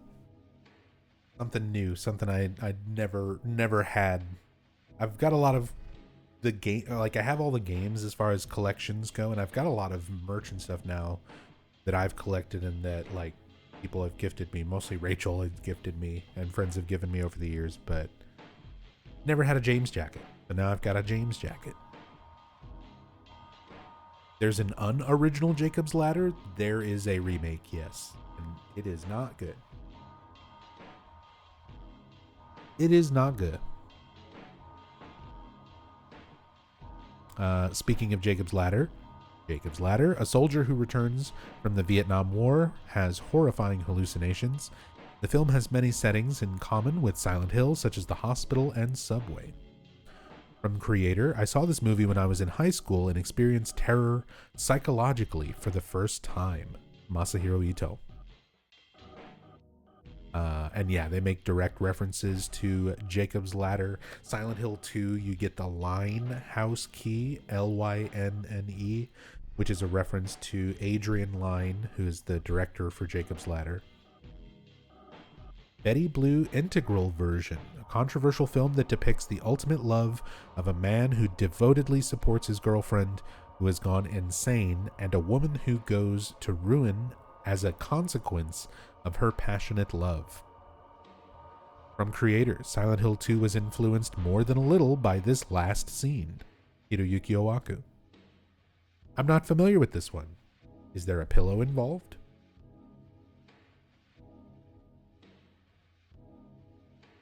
Alice. Animated surrealist depiction of the strange Alice's adventures in Wonderland from the extremely talented Czech director Jan Svankmajer. From creator, among other things, the canned light bulbs from the second game were influenced by this work. Hiroyuki Owaku. So your canned light bulbs, you're finding a key in a can, a lot of those sort of strange, abstract things came from this version of Alice in Wonderland. The Exorcist 3. The third movie in the series was personally directed as a legitimate sequel by William Peter Blatty, the original author of The Exorcist. From creator, various aspects of this movie, such as imagery and direction, have been referenced since the first game. Masahiro Ito. And yeah, lots and lots of Exorcist 3 stuff. What a Wonderful World, written in blood in Silent Hill 3 on the walls. Lisa, just the visual design of Lisa. The traditional nurse's outfit with the red cardigan comes from a character in The Exorcist 3. Lots of Exorcist 3 stuff throughout Silent Hill. Amazing, the canned light bulbs are an even weirder version of an already weird thing. Yeah. Let's take this bizarre thing and make it even more nonsensical. Event Horizon, a spacecraft that vanished 7 years ago appears again. Members of a rescue team board the ship and have hallucinations based on emotional wounds from their past. More than just that general hallucinations from their past aspect from Event Horizon. Event Horizon would also go on to influence the visual of the final area of Silent Hill 4, where there's a large spiked ball inside of rotating rings that resembles the Event Horizon engine.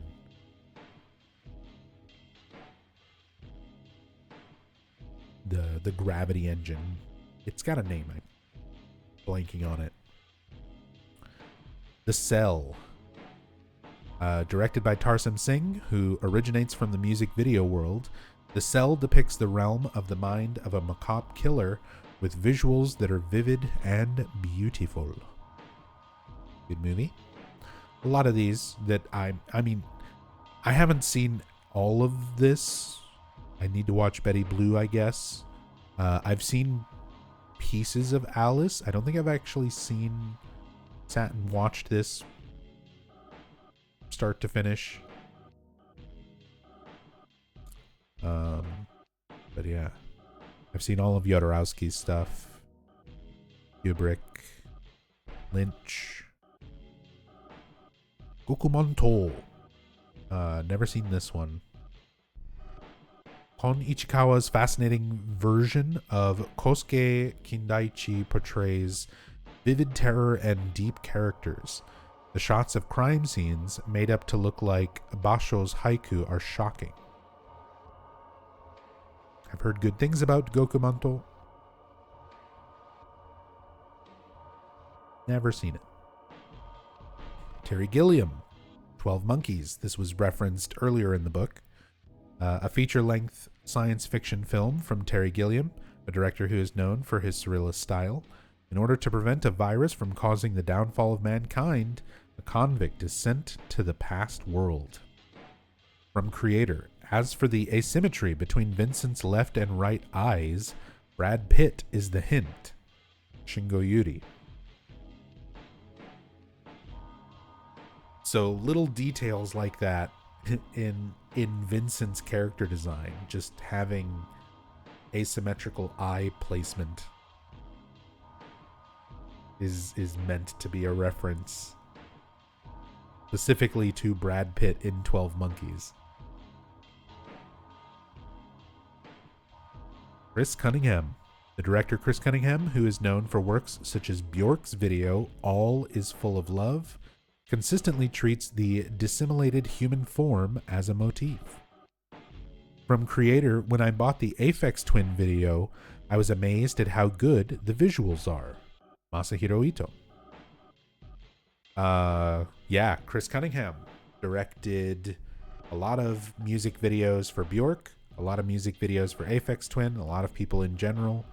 I'm pretty sure the Aphex Twin video that Ito is referencing here is probably going to be either Rubber Johnny or Window Liquor. Because those, I think, are probably the most like weird, striking, that kind of stand out from that time period. And I want to say he's mentioned some of those directly on Twitter comments and stuff. Hey, Dude Lerv. Welcome. A little note on Terry Gilliam. He was the first member of Ponty Python, I almost said. He was the member of Monty Python who made all the animations for Monty Python's Flying Circus. That's awesome. I'm familiar with the name, and I didn't even connect that that's the same Monty Python, Terry Gilliam. But yeah, cool fact.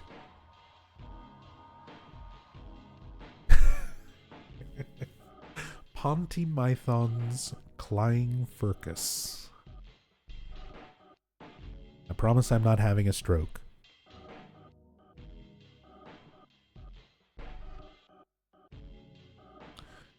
And arts and music. This is the final page of the Lost Memories Silent Hill Chronicle, the last little bit of influential work. Art. Hieronymus Bosch, the depiction of a paradise inhabited by strange monsters. A Dutch artist who was active during the latter half of the 15th century. Bosch's preferred subject matter includes mazes, curious monsters, and demons. In his masterpiece, The Garden of Earthly Delights, monsters that are only heads and legs also appear. Strange rituals in which monsters dance are also frequently depicted.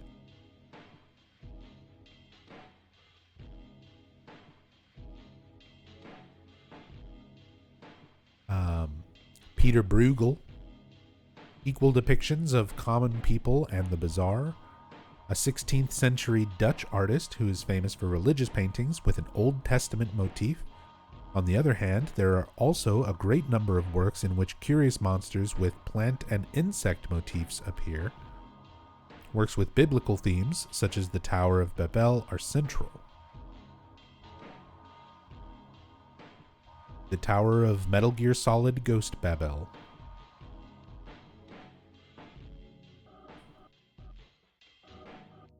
Francis Bacon, Sir Francis Bacon, questioning the foundations of the human body. A modern artist from England who is known for works in which violence and the human body are made into motifs. His works have had a great influence on the creature models in and after Silent Hill 2. And yeah, Masahiro Ito cites Francis Bacon as being one of his biggest influences just as an artist in general, not just in his creature designs for Silent Hill and things like that.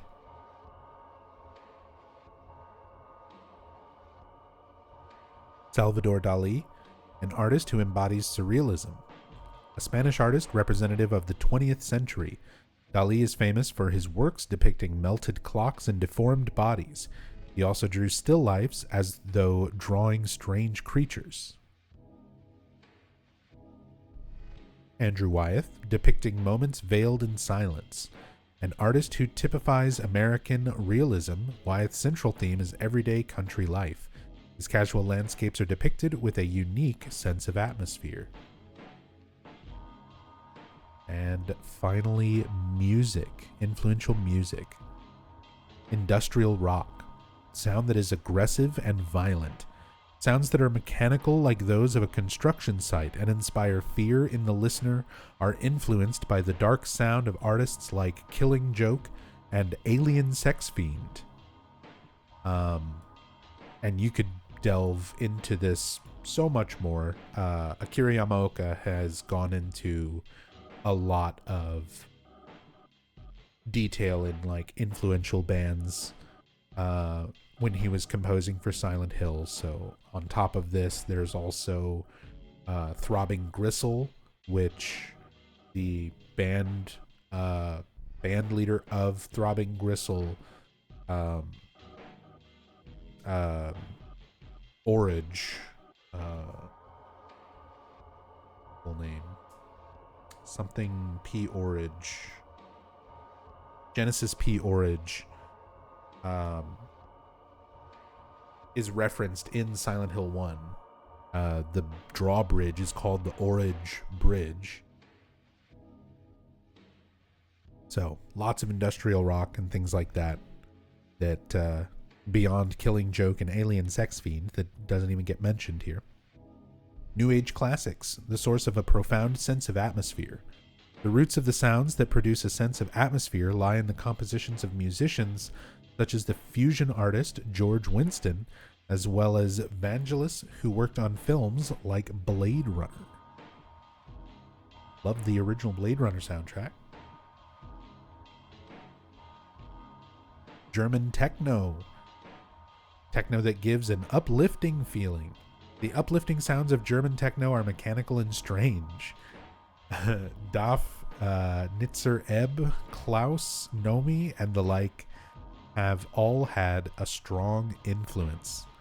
Akira Yamaoka does have a lot of background and influence through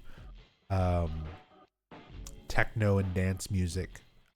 He's one of the most prolific composers for Konami's dance and rhythm game branch, Bemani. So Dance Dance Revolution, Guitar Freaks, Beat Mania, all of those Konami rhythm games that fall under the Bemani umbrella. Akira Yamaoka probably produced like, I don't know, 70% of that music. Like, he made a ton of it. A lot of that dance music and stuff is all him. And he's done it under like multiple names. He has like several different fake names just so that you don't see the same name like Akira Yamaoka over and over and over for every song on like a DDR game or something. Because if he just used his real name, that's what you would see. You'd see a giant chunk of like all these songs that are all Akira Yamaoka. So he's got all these different names that he uses for Konami and Bemani works. And one of my absolute favorites that he uses, one of his pseudonyms, is Aquí, like the Spanish word for here, A-Q-U-I. Aquí, la, L-A, Jamaica, J-A-M-A-O-K-A.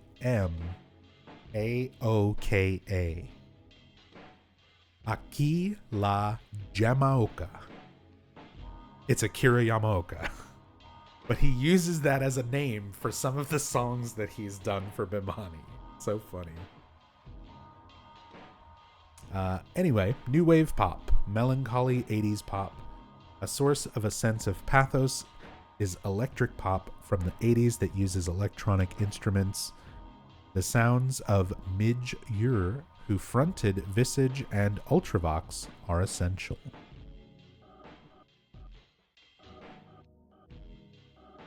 And that's it.